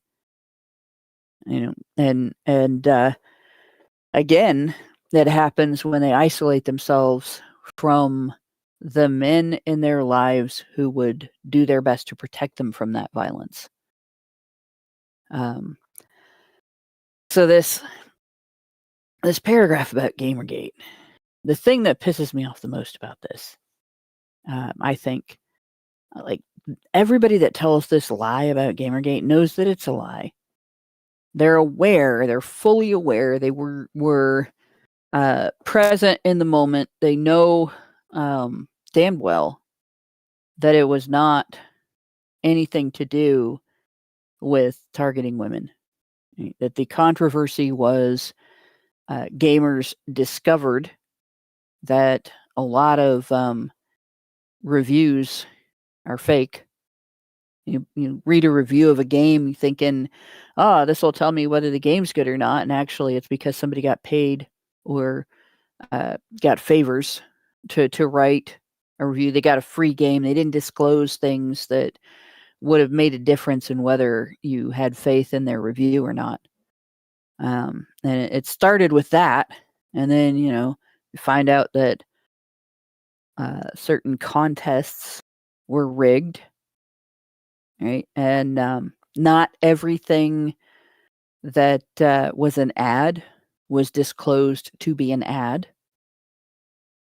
And as we went through that controversy, we learned more and more that games journalism was mostly just disguised advertising, that we were being lied to. When somebody gives you a recommendation and says, you should try this, you'll like it because I liked it and it was fun, and actually that's, a lie, it's a betrayal, especially if that's their profession and they've risen to prominence with this, claim of, I tried it so that, you can sort the stuff you're going to like from the stuff that's just crap. And it where gender did come into it was that, the anti-slut shaming narrative was used as an excuse to shut down criticism of these other issues. The collusion and the lies, the chicanery, the rigged system, and so on. And that's typical, right? I'm gonna use women as a shield. Gonna say you can't do anything about this wrongdoing, or we'll hold up this woman and say you're victimizing her. And honestly, that's one of the reasons why I started saying we're not ready for a female president. We're not ready for female politicians. The women who are in office right now, it's not legitimate that they're holding office, because as long as wrongdoers can say, well, you can't criticize this wrongdoing because we'll just say you hate women. We'll just say that in criticizing this wrongdoing, you're actually victimizing this woman. And, who was marginally involved in one instance of it. Therefore, you can't criticize the entire phenomenon. Remember all those times when everyone said, you can't criticize our leader because he's a man, and if you criticize what he's doing, then you just hate men? You remember all the times that happened? Yeah. The never times that it happened. Yes. The never times that all it never happened. of them. Yeah. Yes. All 0,000,000 of them. Yes. And that's the problem. If Hillary Clinton, for instance, had become president and she had gotten us involved in 16 forever wars, new ones, people would have, she could have involved us in multiple new Vietnams. And what could people say? Oh, you're just criticizing a woman. You can't handle her military strength because she's a woman. They doubled down on this with Kamala Harris, because even if white women were like, Kamala Harris can't do this, well, you're only saying that because you're not a Jamaican Indian. Fucking what? He's not You're Jamaican. not brown. Yeah. Not Jamaican. You're making me crazy. I'm more Jamaican than fucking Kamala Harris, okay? Fuck right off. Because you're not Indian. You well, no, I'm not, but I actually do have Jamaican ancestors. My father's grandfather, so my great grandfather on my father's side was actually Jamaican. So yes, I am more Jamaican than fucking Kamala Harris. And that makes Kamala Harris better than you because she's part Pajit. Yes. Yeah. She's not just part French like you are. Like, no one gives a fuck about the French, but she's part Jamaican and part Pajit. So she covers all the bases. She's not even Jamaican. Yeah. Whatever. But if she was president at this point, like, there would be no defense against her going to thermonuclear war with Russia, because they'd be like, well, not only are you a misogynist, you're also a racist. You're two kinds of racist because she's Indian and whatever the fuck else she is. So nothing she does can ever be criticized. And yeah, this is why we don't allow women, let alone the women of protected races, to be the fucking president, because she will have this fucking force field around everything she fucking does. Yeah. Yeah, sorry. As long as men don't have this force field, men should be the leaders. If at any point men do have this force field, then yeah, maybe we'll change this paradigm. But it doesn't look like it's going to happen. Men will never have this force field of yeah, you're only saying that because I'm a man because you hate men. It's never going to happen, as far as can be conceivable in even the distant future. And this is why it would have been an absolute fucking disaster to have Kamala Harris as the president, because everything you leftists hate about what the fucking US government is able to do. It would have been multiplied by a fucking 100 if Kamala Harris was president. Mm-hmm. Like, why couldn't you not see this? Why? It's a rhetorical question. But yeah, fucking hell. You all dodged a bullet. I know a lot of you are like, well, fuck Trump as well. And yeah, in many ways, fuck Trump as well. But fuck's sake. The bullet you dodged. Think of the bullet you dodged, gentlemen. Well, the real bullet that we dodged was Hillary Clinton, because had she somehow made it to office, then it would have just opened the floodgates for these female presidents to, then Kamala definitely would have fucking won. But yes, no, absolutely, it just would have been a shit show. Yeah. And men would have had to lose their lives because of all the endless wars that Hillary would have gotten us into. And then, after her, then Kamala, because they don't operate off of logic. They operate off of feelings. Yep. And I think what Gamergate really was to a lot of gamers was their first lesson in it's not just politics. In all aspects of life, if somebody wants to step on your toes, if somebody wants to tread over your boundaries, violate your at least your right to know, right? Your right to informed consent. Because that's really what Gamergate boiled down to, was one group of gamers finding out that their consent was not informed when they were making their purchases. They were told they were being informed, and then they were being lied to, right? And they found out in the process of the whole argument that took place over the course of a few years, that the shield for that is, well, you're just saying that because the liar was a woman, or you're just saying that because the liars were exposed by sex with a woman. You're just saying that because the liar is black. You're just saying that because the liar is handicapped. You're just saying that because, you would allow these people to step all over you if they were white,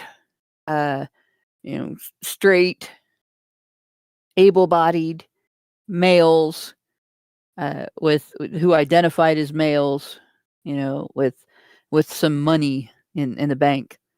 Like that's the rest of us kind of had that already. A lot of us encountered it in the abortion controversy. Oh, you're just, if men got pregnant, abortion would be a sacrament. No. If men could get pregnant every time the birth rate fell below what politicians thought was reasonable, they would start another have a baby for the Führer program.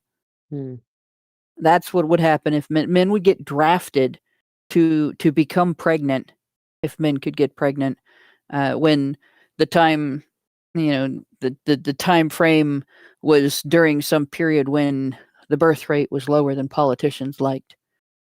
That's what would happen, right? But men can't get pregnant, And so, since women are the ones, we can't even criticize the fact that right now, 3 in 10 pregnancies, nearly a third of pregnancies in the world, end in elective abortion. Right now, women have made being aborted the leading cause of human death in the world. We can't criticize that as a too much abortion, too much killing babies. We can't say, what the fuck? Why are you doing this when you have, umpteen gazillion forms of birth control that can keep you from getting pregnant? Especially when you can use several of them in combination if you want to. And it costs a lot less than an abortion. We can't do that because slut shaming women, right? Nobody says slut shaming when we're talking about men, by the way.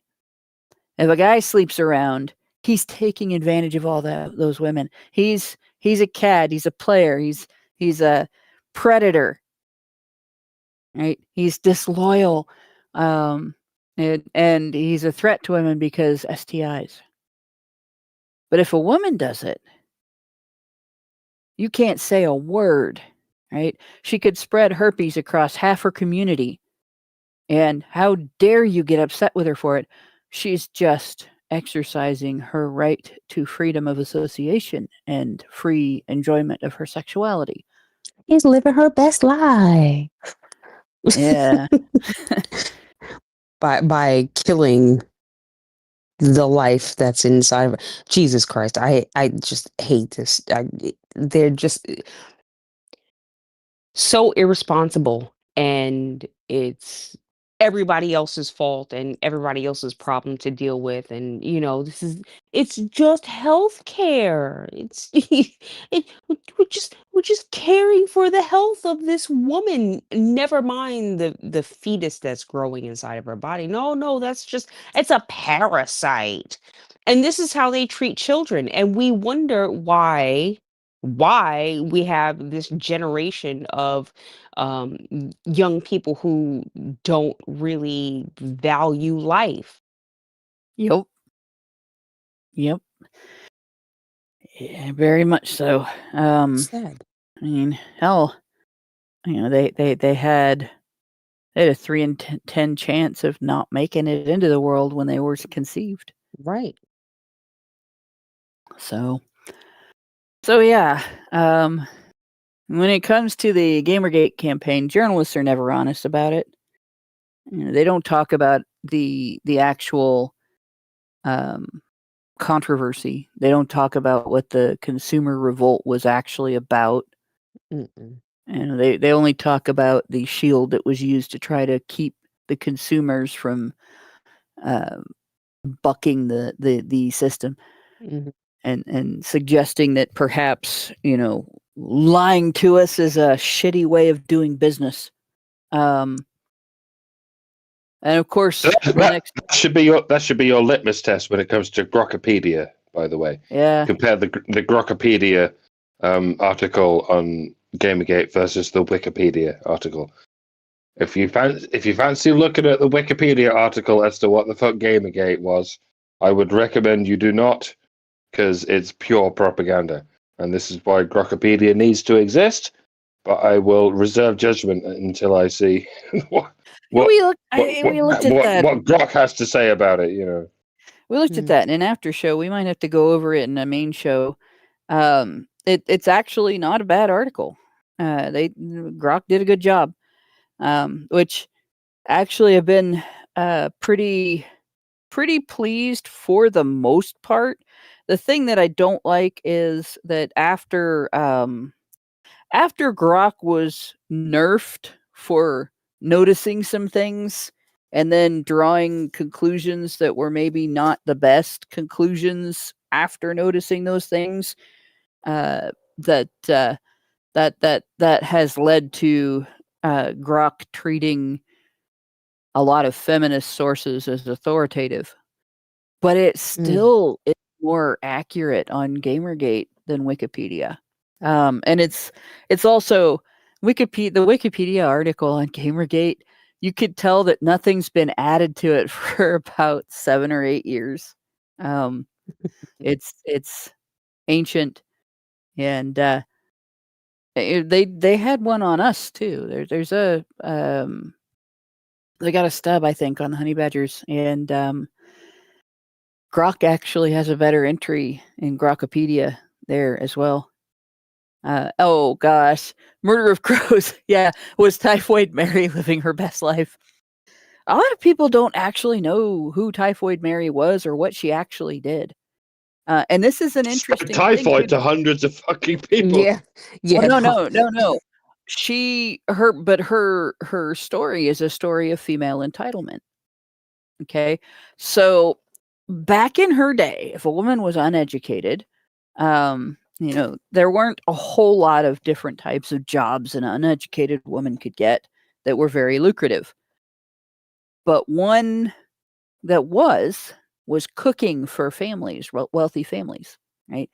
If you didn't do that, you could do laundry, you could work in a textile mill, there's a lot of other stuff you could do. But when a wealthy family hired a cook back then, and I'm assuming the same thing is true today, if a wealthy family hires a cook, they pay quite a bit.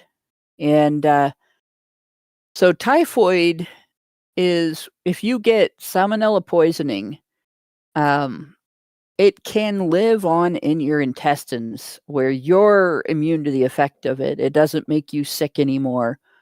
But if you're not careful washing your hands after you go to the bathroom, you can get the bacteria on anything that you touch. And if you're a cook, you can get it in people's food, and then they get a stronger form of salmonella poisoning. And it can be deadly for children. That's typhoid. So this cook had that condition.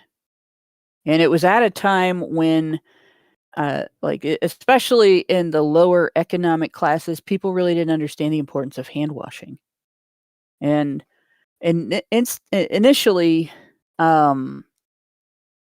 it took a little bit. She worked for a family, and their kids all died, and nobody understood why. They weren't poisoned. They got typhoid fever and they died.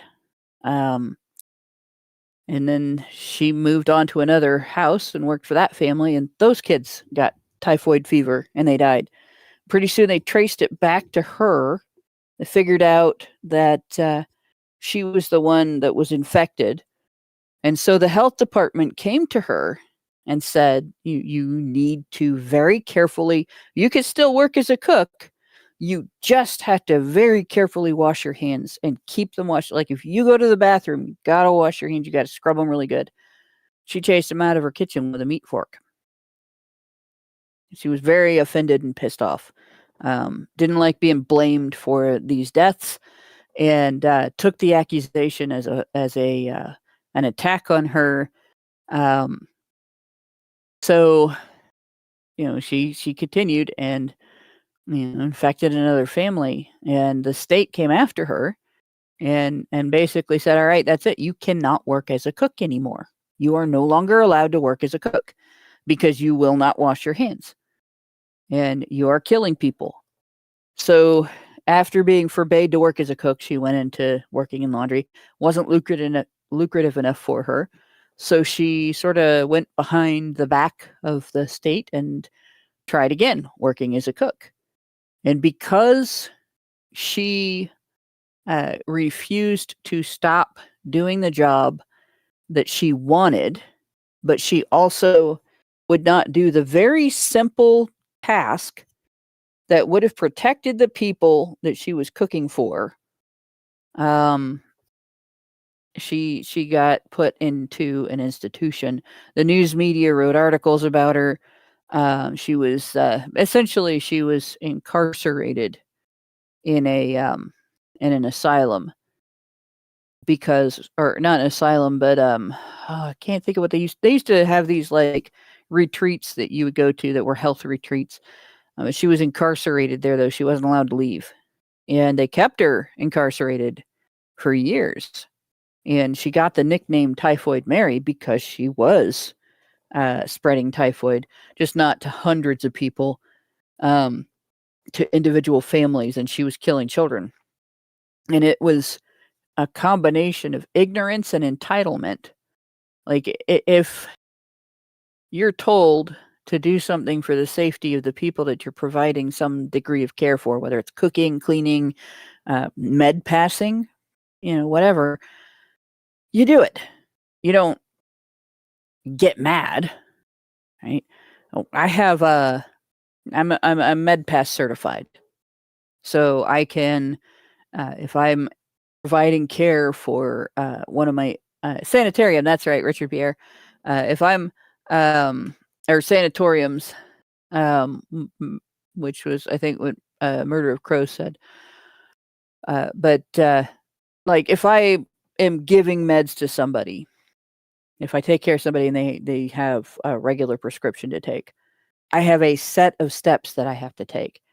And it includes going through 3 separate times, and comparing the information on the packet of medicine that I'm giving and the information in the medical administration record that I'm documenting the med pass on, and ensuring that, I have the correct recipient for the medication, that I'm giving the right dose, that I'm giving it at the right time, that I'm giving it by the correct route, because there are pills, there are shots, there are eye drops, there are nose drops, there's stuff that goes on your skin, and so on.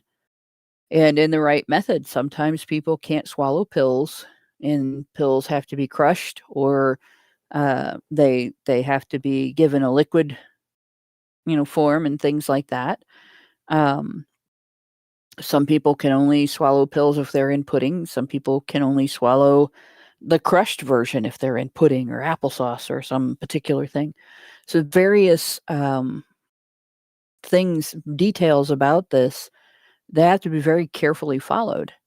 And if you mess that up, say you have somebody that has 4 or 5 different prescriptions, which is not unusual in caregiving for people with disabilities, because often if somebody has one catastrophic genetic health problem, those genes don't just affect one thing, they'll affect other things as well.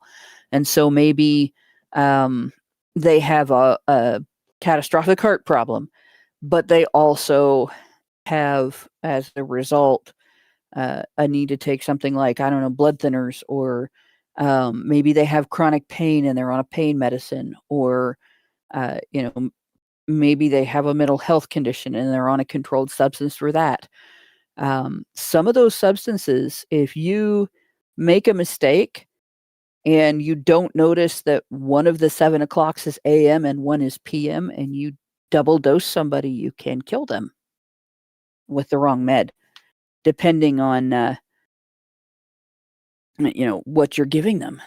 And so if you're not careful, or if you give a heart medicine to somebody that doesn't need it, or the wrong medication to somebody with a heart condition, and so on, you can kill somebody. And there have been med errors historically that have caused patient deaths. And it's a very serious issue. Right? You don't have to be a nurse to do that task. Yeah. You do have to be willing to follow procedure. You can be completely uneducated. Like, you could be just a high school graduate. You do have to be a high school graduate in Ohio and do it. But you have to be willing to meticulously follow procedure. Yeah, I remember my mom had diverticulitis and it ruptured. And so I had to be there to administer. She had a PIC line. Oh, yeah. So I had to be the one to put the IV into her, right? And like I was so paranoid because I know, when if there's an air bubble in that needle when you inject it into her, I could have killed my mother. Yeah. Thank God we have EpiPens now. You Well, know. Yeah. well, I don't know if they have EpiPens don't EpiPens for that. necessarily. You have an They don't EpiPen, Lauren. necessarily work for everything. I frequently find myself taking up the responsibility of giving you your EpiPen because of Yes, your thing. you inject me.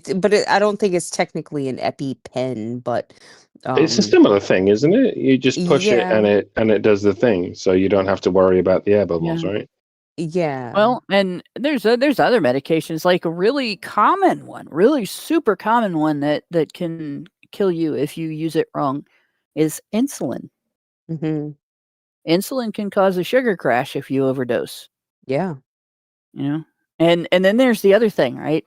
A person can take a medication for 2 or 3 years and then develop an allergic reaction to it. Mm, And some medications, the allergic reaction can be so bad that it can be deadly. You could go into anaphylactic shock and die. So, Jesus. like, there's if you have an allergy to it, and one of the ones that's more famous for that is penicillin. But there are Mhm. other medications, like I can't take opiate painkillers. They don't make me. I'm not going to go into anaphylactic shock from them, but I do have an anaphylactic reaction. I will get hives. And I get a rash if I eat a poppy seed muffin. I think I'm allergic to the whole freaking plant, which sucks because they're really pretty. I don't get near them, but they are pretty. But in any case, yeah.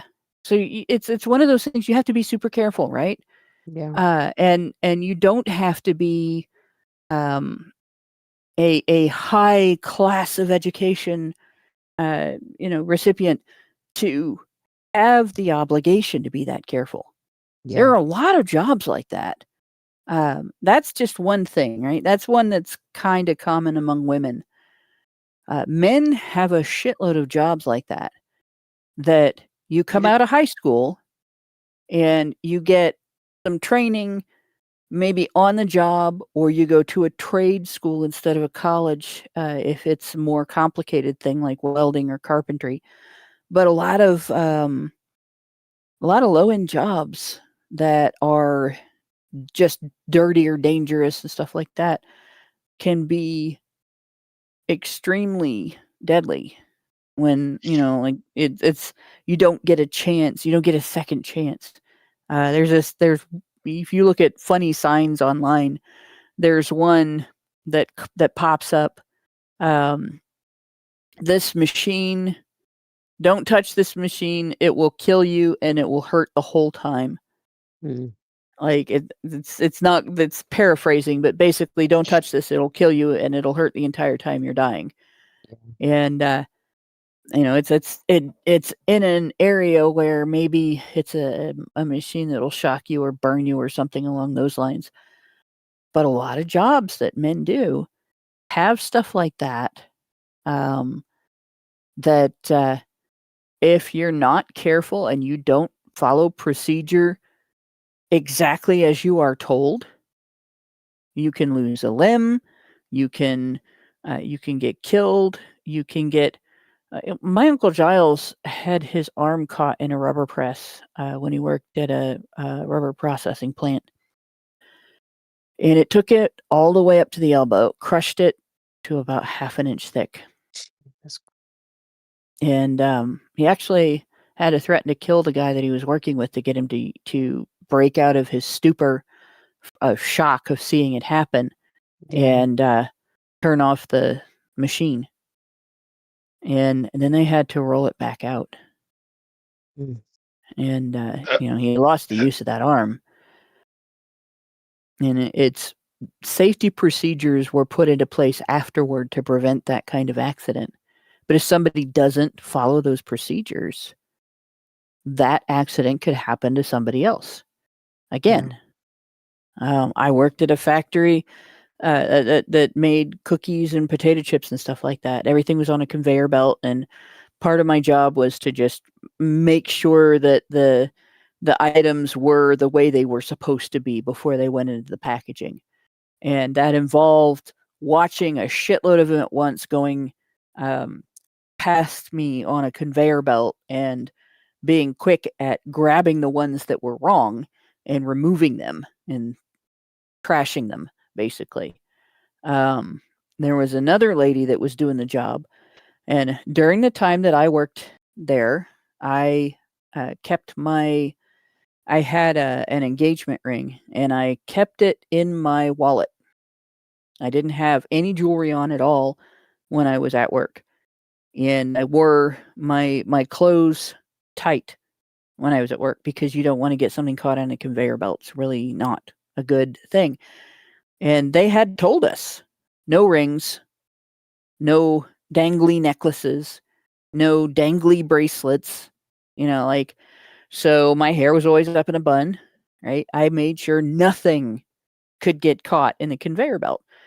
And I got made fun of for it until one of my colleagues got her wedding band caught on the belt and lost her ring finger. Wow.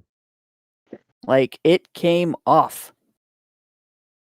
So, like, these are when you get these kind of instructions, but Typhoid Mary felt exempt. She didn't think that she should be told what to do. You ain't got to tell me twice. Let us compare Typhoid Mary with Ignos Semmelweis. Now that's a name you may have heard because Karen's talked about it a lot. A lot of us have talked about it a lot.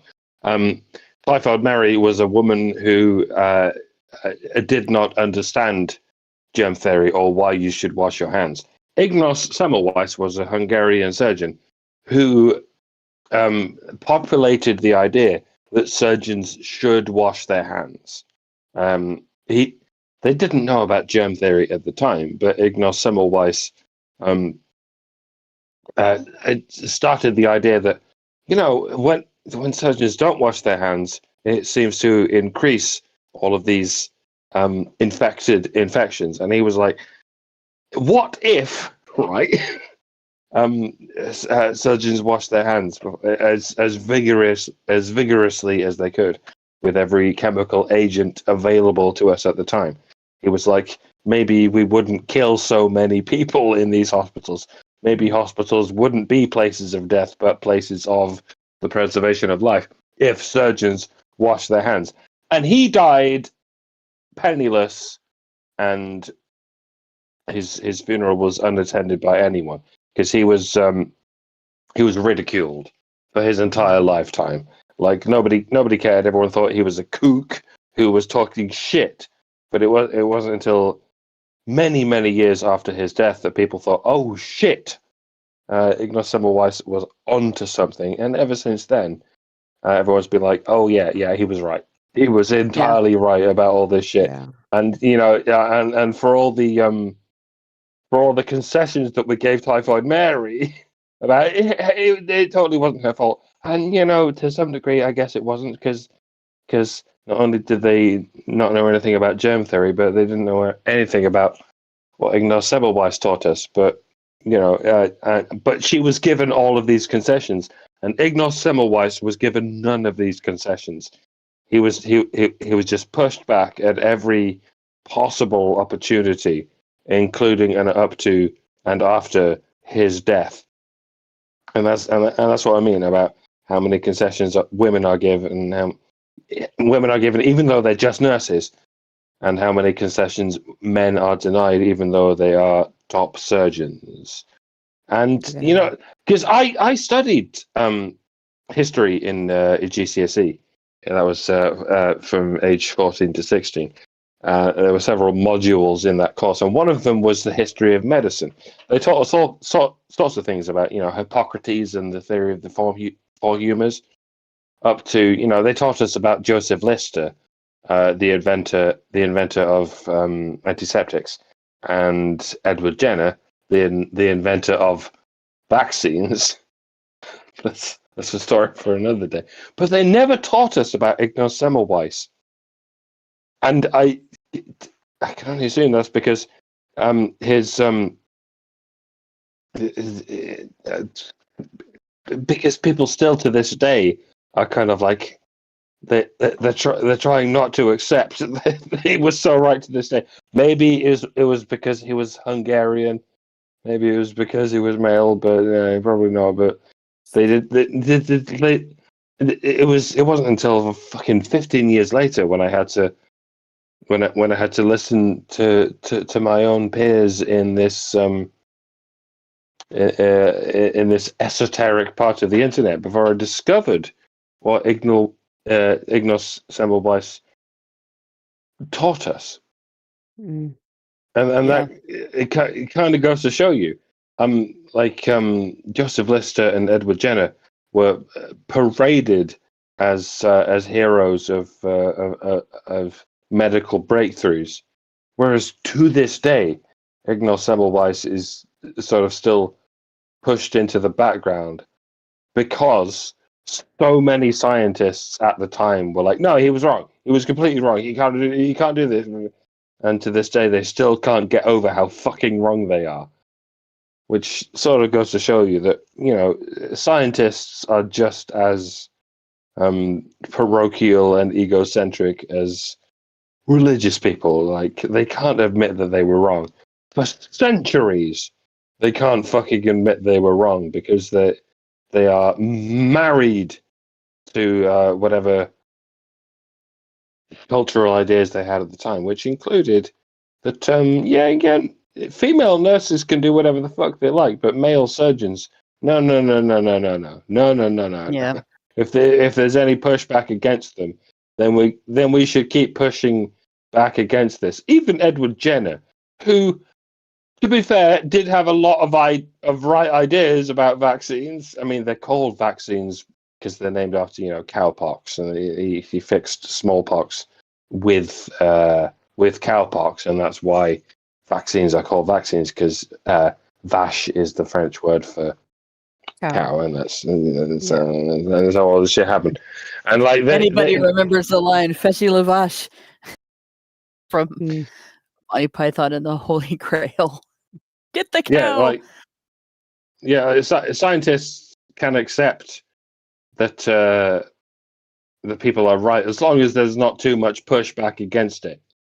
But if there is too much pushback against it, then you get the likes of Typhoid Mary, and you get the likes of Ignos Semmelweis.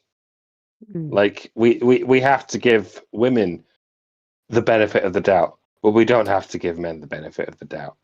And yeah, we should have learned our lesson. And I'm not just talking about 50 years ago with the fucking thalidomide thing. I'm talking about fucking 200 years ago with the likes of all the male surgeons and all the male doctors who had exactly the right idea, but we still can't accept that they had the right idea.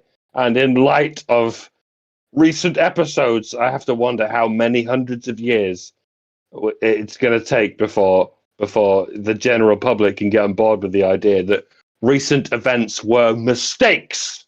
And you know what I'm talking about, but I can't elaborate on what I'm talking about. I'm not sure. Which ones are you talking about, Mike? That is nothing in particular. I don't know. Nothing in particular. I'm not saying anything. But you're right. It is, a lot of it is vanity, which, again, this goes right back to what we're reading. Women are more tolerated in their vanity than men. So you see more instances where women's egos are allowed to dictate that individuals who are being trod upon, or that their rights are being trampled, that they just have to put up with it because the people trampling them are women. And I really, that line in The Advocate, where God, I can't think of the actor's name. Fuck. Pacino says, as the devil says, "Vanity is my favorite sin." I do believe that that is true. I think pretty much every other sin, it's just like, the part of the Bible where Jesus tells Nicodemus that all of the law and all of the prophets hang on the two commandments about love, which love is the opposite of vanity. You cannot have love for someone other than yourself, whether it's God, whether it's another human being, without humility. Mm-hmm. Humility is a precursor. It's a prerequisite to love, because you have to Yeah. be able to put the other person before yourself. But vanity is the opposite. And even though people think hate is the opposite of love, vanity is the true opposite of love. And narcissism is the epitome of vanity. And I think society does not inoculate us against narcissism the way that it does, functional men, boys that grow up in good circumstances, at least good enough that they mature the way a human being should mature. They are inoculated against that narcissism and against that level of vanity, to where they define themselves based on how they benefit their community. And girls, rather than being inoculated against that, are actually taught to, at least in part, define themselves on how their community benefits them and how their community venerates them, and to feel entitled to have a good self-image and to be fed, basically, something that will give them that good self-image. So to have their narcissism fed. And as a result, you end up with that level of entitlement. Like Typhoid Mary couldn't be humble about being told to wash her hands, because her pride as a woman, she couldn't be told she was dirty. Like, she couldn't be told that she had, some sort of flaw that she needed to wash off in order to cook for people and be safe. It was an insult to her femininity. Right? And I think, to a degree, people who are highly educated develop that same kind of vanity, but they can't be told there's something they don't already know. Yeah. Right? They can't be told they're wrong about something. And it's a feminine behavior. Yeah, she couldn't be told not to work as a cook, night motorcyclist. That is correct. She couldn't be told to get a different job. You are not qualified to do this job if your ego is going to prevent you from following instructions. Men get told that all the time. You can't do this job because your ego prevents you from following instructions. You won't follow safety procedures. You won't wear your PPE. All right, that's it. You've been written up this many times. You're fired. Mm-hmm. But yeah, and similarly, we'll get into the paragraph more about violence against women and girls next week. We're going to look at the fact that they lie about connections between mass shooters and the men's rights movement. But this is one of those instances. Before we get into this next week, I want to point out this week. Again, just to remind you, a very small percentage of the violence in the world targets women and girls. And feminists will single out that percentage, and a very small percentage of that primarily targets women and girls if you define it the way feminists define it. For example, if you have Jack and Jill, that they're fighting over their pail of water, whatever, and Jill shoves Jack, and Jack puts his hands up to keep Jill from hurting him, and Jill bruises herself on the thick bones in Jack's wrists. Then feminists define Jack as the abuser because he hurt Jill. Right? Jill was engaging in preemptive self-defense because she knew he was going to do that to her. Right? So that's how feminists are able to claim that domestic violence primarily targets women and girls. Meanwhile, 70% of victims of domestic violence who don't use violence even in self-defense are men. Right? Only 30% of non-violent victims of domestic violence are women. And when there is two-way violence, that's associated with more frequent perpetration among women, but not more frequent perpetration among men, which means even when the violence is two-way, women are initiating more, and they're doing it and not getting retaliation every single time. They're not getting self-defense every single time from the guy, indicating that when a guy finally does defend himself, more often than not, it's because he's been pushed to the point where he has no other choice, or he cannot, like, it's a snap thing.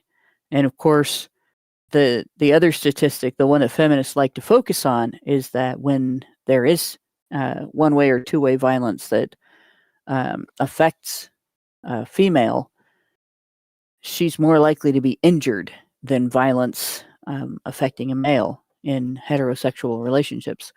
Well, if you take somebody who is bigger and stronger, faster, and more experienced at using violence, and you remove their ability to pull their punches, you put them in a situation where the violence is completely out of control.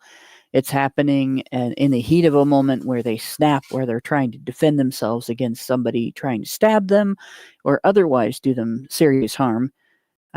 They don't have the control available to them at that point to pull their punches to the degree that, coddling their attacker can happen. And of course, that means their attacker is going to get hurt more.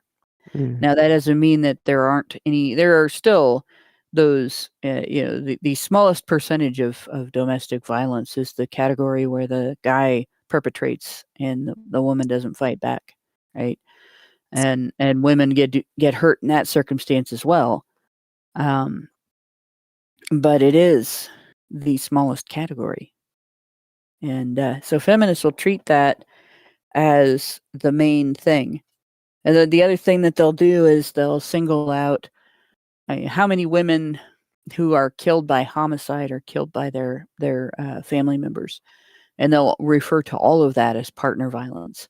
Yeah. Even if it's their kids, their siblings, their parents, it's still partner violence.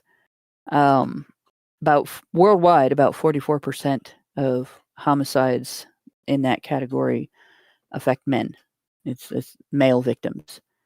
So it's actually pretty close to half and half. But something like 60% of female victims of homicide are killed by family violence and not stranger violence, whereas most male victims are killed by stranger violence. It's just that there are so many more male victims that that's the case, that most of them are killed by stranger violence. Strangers don't attack women as frequently. Feminists will use this to imply that women are the bigger victims of homicide and family violence. But the reality is women are still the bigger perpetrators. And when it comes to violence in general, women are mostly protected.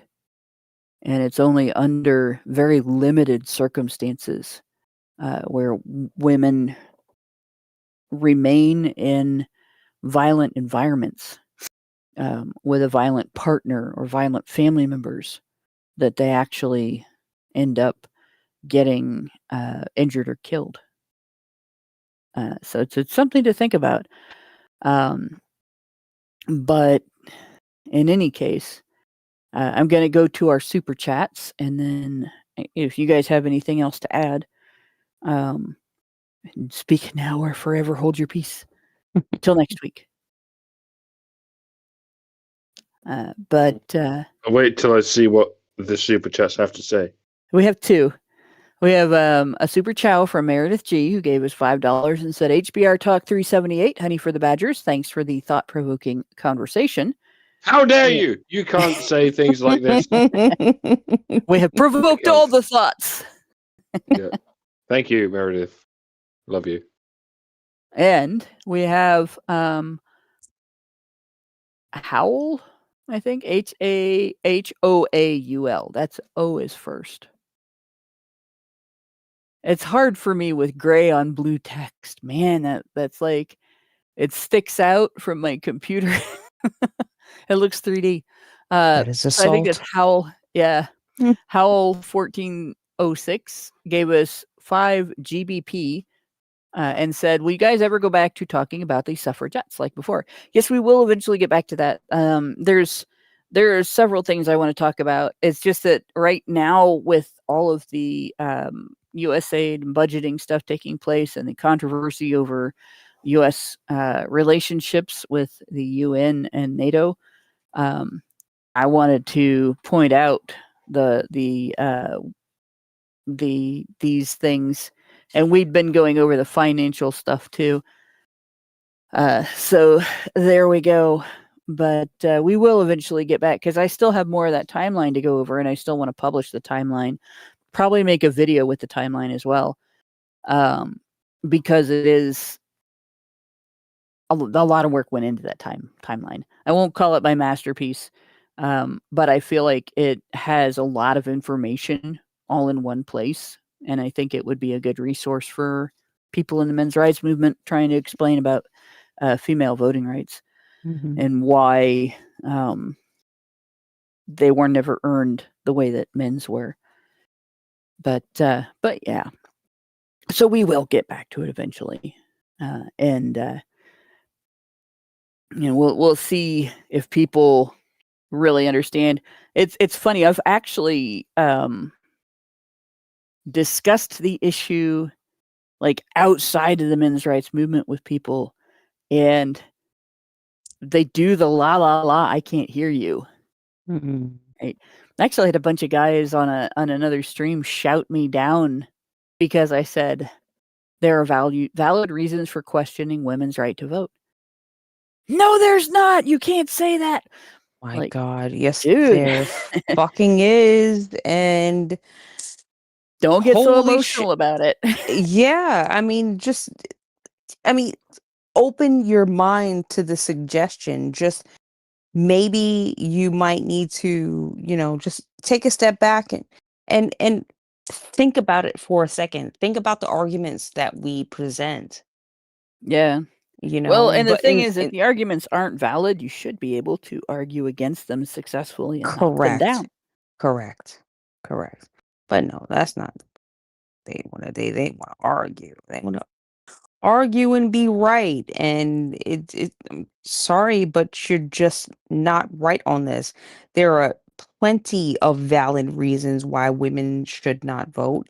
And yes, I am a woman and I am saying this, and I absolutely agree. I would gladly give up my vote if it means that Cardi B doesn't get to vote. I don't want the vote either. Like, I don't think men should have the vote either if that means Hassan Piker doesn't have the fucking vote. Well, like the vote was always a mistake. For me, the primary reason why men shouldn't vote is because government shouldn't exist. Yes. But the primary reason why women shouldn't vote is not the same. Although, like, that's government shouldn't exist, but it does, right? So men vote. Men vote because if they don't get a say in how things are run. And just a recap for people who weren't around for our older discussions, like if you go back through our live streams, you can find us discussing the suffragettes, the history of suffrage, which is not just women's suffrage, but all suffrage in English common law, which is the governing sort of the framework on which law in general is based in the United States, Canada, Australia, all the nations that started out as English colonies, that in their current iteration started out as English colonies. And the fact that most people don't realize where voting came from in English common law.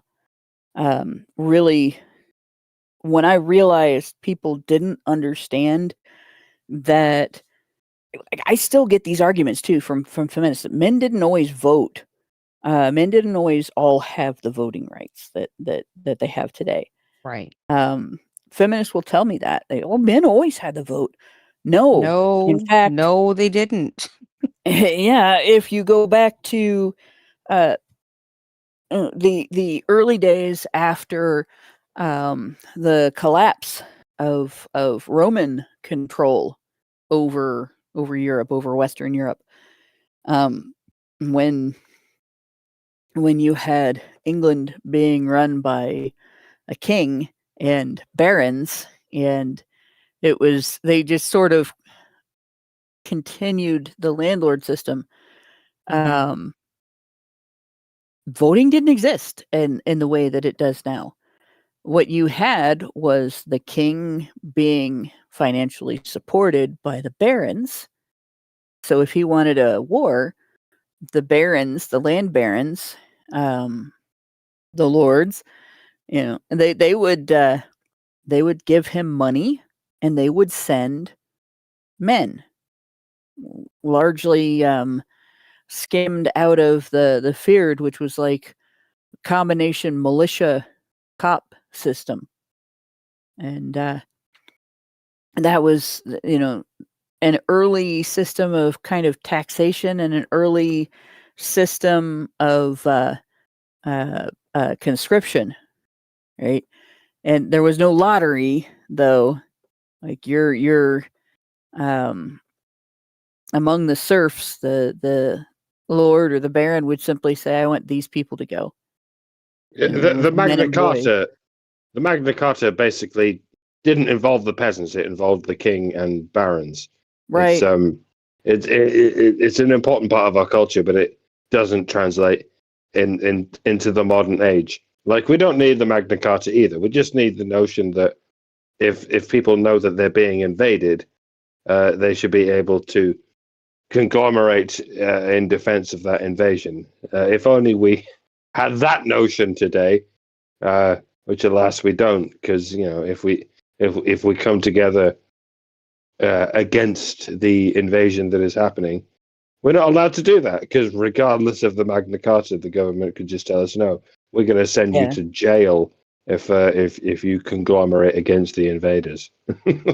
Right. That's kind of what they're doing now. But during that time, you had King John, like the King John from Robin Hood mythology, decided to pull a bunch of shit, essentially, and the barons were pissed off, and they went to war against him, and the result was the first iteration of the Magna Carta, which he promptly began violating, and that was the first Barons' War. The second Barons' War went, if I remember right, against his son. And we talked about this during multiple episodes. And during the second time, there was one baron who there was a system of conference between the king and his barons called Common Council, where they basically would have a meeting that was kind of like a board meeting, with the king acting similar to being, the CEO of the country, and the barons going, well, we don't want you to do this or that, and we're not going to financially back it, or we don't want to send you men for this. And essentially, John had ceded land to France, and he then wanted to go to war with France to get it back. And the barons were like, "No, that's bullshit. We're not. This is, he was funding this war, and it was getting more and more expensive, and they were not seeing a return on their investments. And people were dying, and people were angry, and no, we're not doing this anymore." And that was basically the conflict that the first Barons' War and involved. And the second one was fairly similar in that the king stopped listening to his financial backers, and his financial backers were like, "All right, fuck you, we're going back to war with you again." But in the middle of that, a parliamentary meeting was had. And when England formed its parliamentary system, it was based on that initial meeting. So the parliamentary system, when that came about, it came out of that objection to wrongful taxation without any consultation, basically no taxation without representation. And it was the land barons that were objecting to being taxed for these forever wars without being able to have a say. And hey, we don't want you to do this. We don't want to fund this. And then the parliamentary system involved sending representatives to essentially the same thing as Common Council, but it incorporated representatives of commoners in addition to representatives of the elite, because these barons, the landlords, they taxed their commoners, and then they paid taxes to the king. So it would be like if you paid your state taxes and then the states paid a federal tax, but you didn't pay a federal tax. So you end up with a voting system coming out of that. And at that time, less than 3% of the adult population could vote, and it included women. You had to meet certain criteria. They came up with what they called, I think it's a 40 shilling franchise, or the 14th. I can't remember the exact number, but it was essentially you had to have enough of an income that you were a taxpayer. So you had to be a taxpayer to vote. And you voted for a representative for your community, and the barons would go. So you had the lords, you had a House of Lords, and then you had the House of Commons, and that's where that came from. And during that whole time, it was the breadwinners, the potential draftees, the men who were willing to fight for it that got a right to vote, and a small percentage of women who controlled enough property that they were also taxpayers. Mm-hmm. And it as we went through, we saw that it took 800 years for men's voting rights to get from less than 3% of the population gets to vote to the entire male population gets to vote. And then women were like, "We want it too." Yeah, it was never as simple as no kings. Yeah. For anyone who's still rustling around that particular notion, it was, no, kings are fine. Just leave us the fuck alone. To the best of your abilities, leave us the fuck alone. We're okay with having kings. It's a hell of a load better than having politicians. Not that we knew what politicians were at the time. If only we did, we would have, we would have signified that at the time. But, the French Revolution is what happens when you go so far as no kings, where we will put all of our kings and potential kings in the fucking guillotine, and we end up with the abysmal state of affairs that we have today. This is the difference between the Magna Carta and the French Revolution. and the American Constitution. Like somewhere in between these points of reference is the right thing to do. We don't quite know what it was. I mean, the French nobility went too far. That's hardly up for debate, and that's why the French Revolution happened. And this was what sent the shits up of the royalty of all the other European nations, and that's largely why.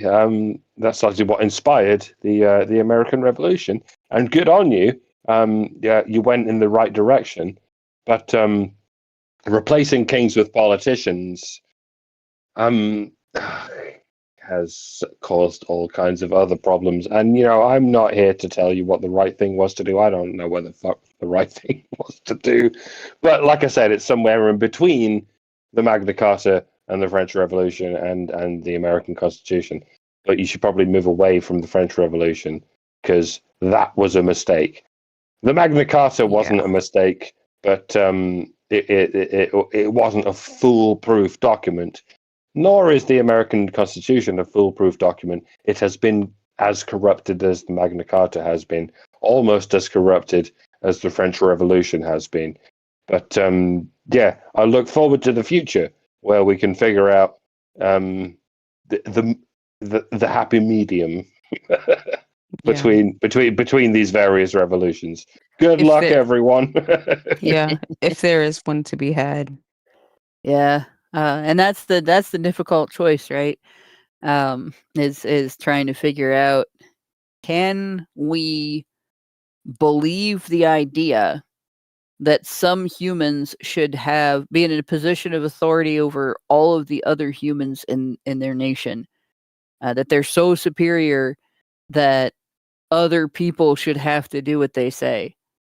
Can we have that and not have those people become corrupt? It's a very difficult prospect. And I don't know. I don't know of any government that ever existed that never became corrupt at some point. Yeah. So it's one of those, like, I've developed a philosophy with medication. If I'm not going to die without it, I don't want it in my body. Mm-hmm. Right? If I'm not going to get so sick that I can't do stuff without it, I don't want it in my body. Like, I'll take allergy pills because I have to, if I want to breathe and stay in Ohio and not move to Arizona, which I might be able to not take allergy pills if I lived in Arizona. Maybe. It's just a maybe, though. But like, when I get to I have a lot of chronic pain from the stuff that is going on with my body.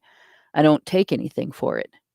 I don't usually even take aspirin or ibuprofen unless I'm in real trouble, because I don't want to make my body process that.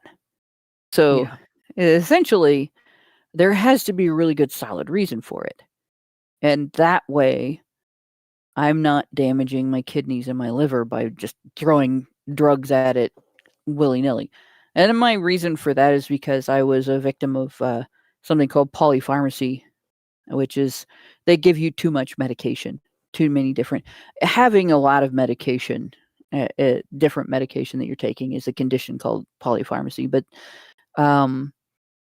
when it's not all necessary, then it's an adverse condition, and it still uses the same name, right? And they had me on 6 different steroids. They had me on antihistamines. They had me on decongestants. They had me on all kinds of crap.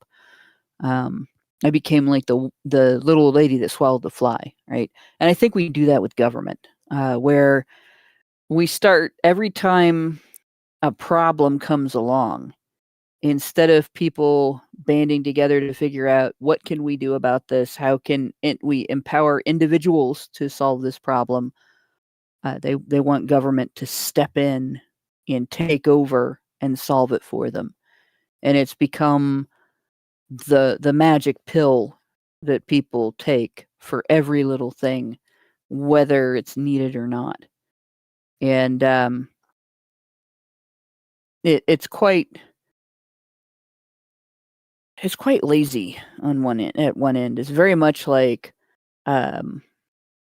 modern medicine has got this thing of, well, instead of working on yourself, going to therapy, we're just going to give you this pill. This it's going to get rid of your anxiety.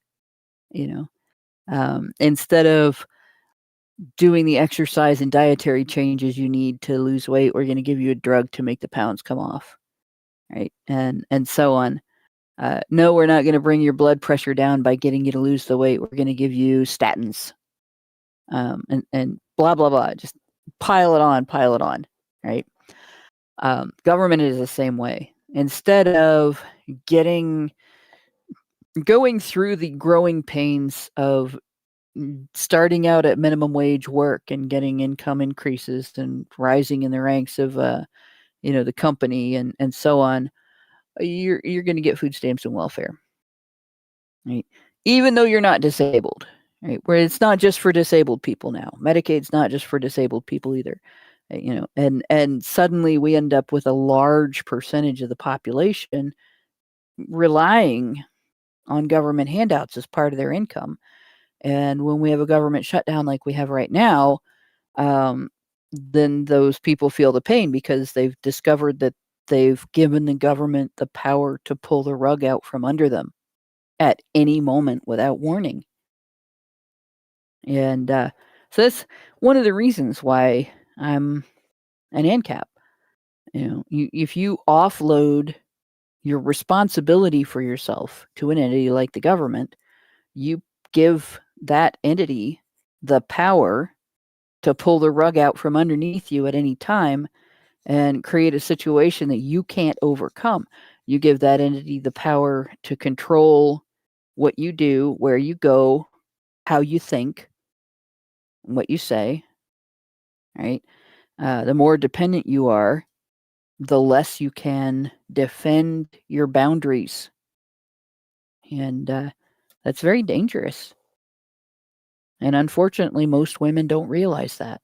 And so they vote like shit. They vote for communists.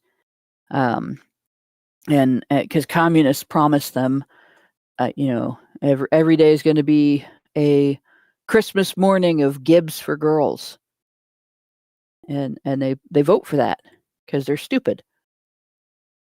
And there's no better reason than because they're stupid. They don't think about it ahead of time. They don't think about the fact that if the government is giving you everything and you're reliant on the government giving you everything, that gives politicians the power to take it all away from you if you don't do what they say. So, and unfortunately, that is the entire reason, in my opinion, that politicians wanted to give women voting rights in the first place, because they knew that women seeking security and seeking safety nets would give them more power. And they have. But with that, we are done with Super Chat, Super Chows, Have we fixed the world? Have we fixed the world yet? Please tell me we fixed the world. Have we not? Oh, no, it's still tilted on its axis. Go ahead and berate us for not fixing the world yet, dear audience. I'm so very sorry that we haven't done it. Yeah. Richard Bier wants to know if I know how difficult it would be to adapt to Arizona time. I just want to point out, I'm a night worker who sometimes works swing shift and frequently works double shifts. I don't get jet lag when I travel overseas. I can adapt. Thanks, everybody. Thanks for listening. Thanks to Mike and Lauren for chatting about all this stuff with me. Thanks to Brian for making sure that we could have the vertical chat and everything. And everybody else that works in the background to make HBR Talk happen. And good night, all. We love you and good night. Men's rights activists are machines, dude. Okay? They are literal machines. They are talking point machines. They are impossible to fucking deal with, especially if you have like a couple dudes who have good memory on top of that too. Holy shit, you're fucked.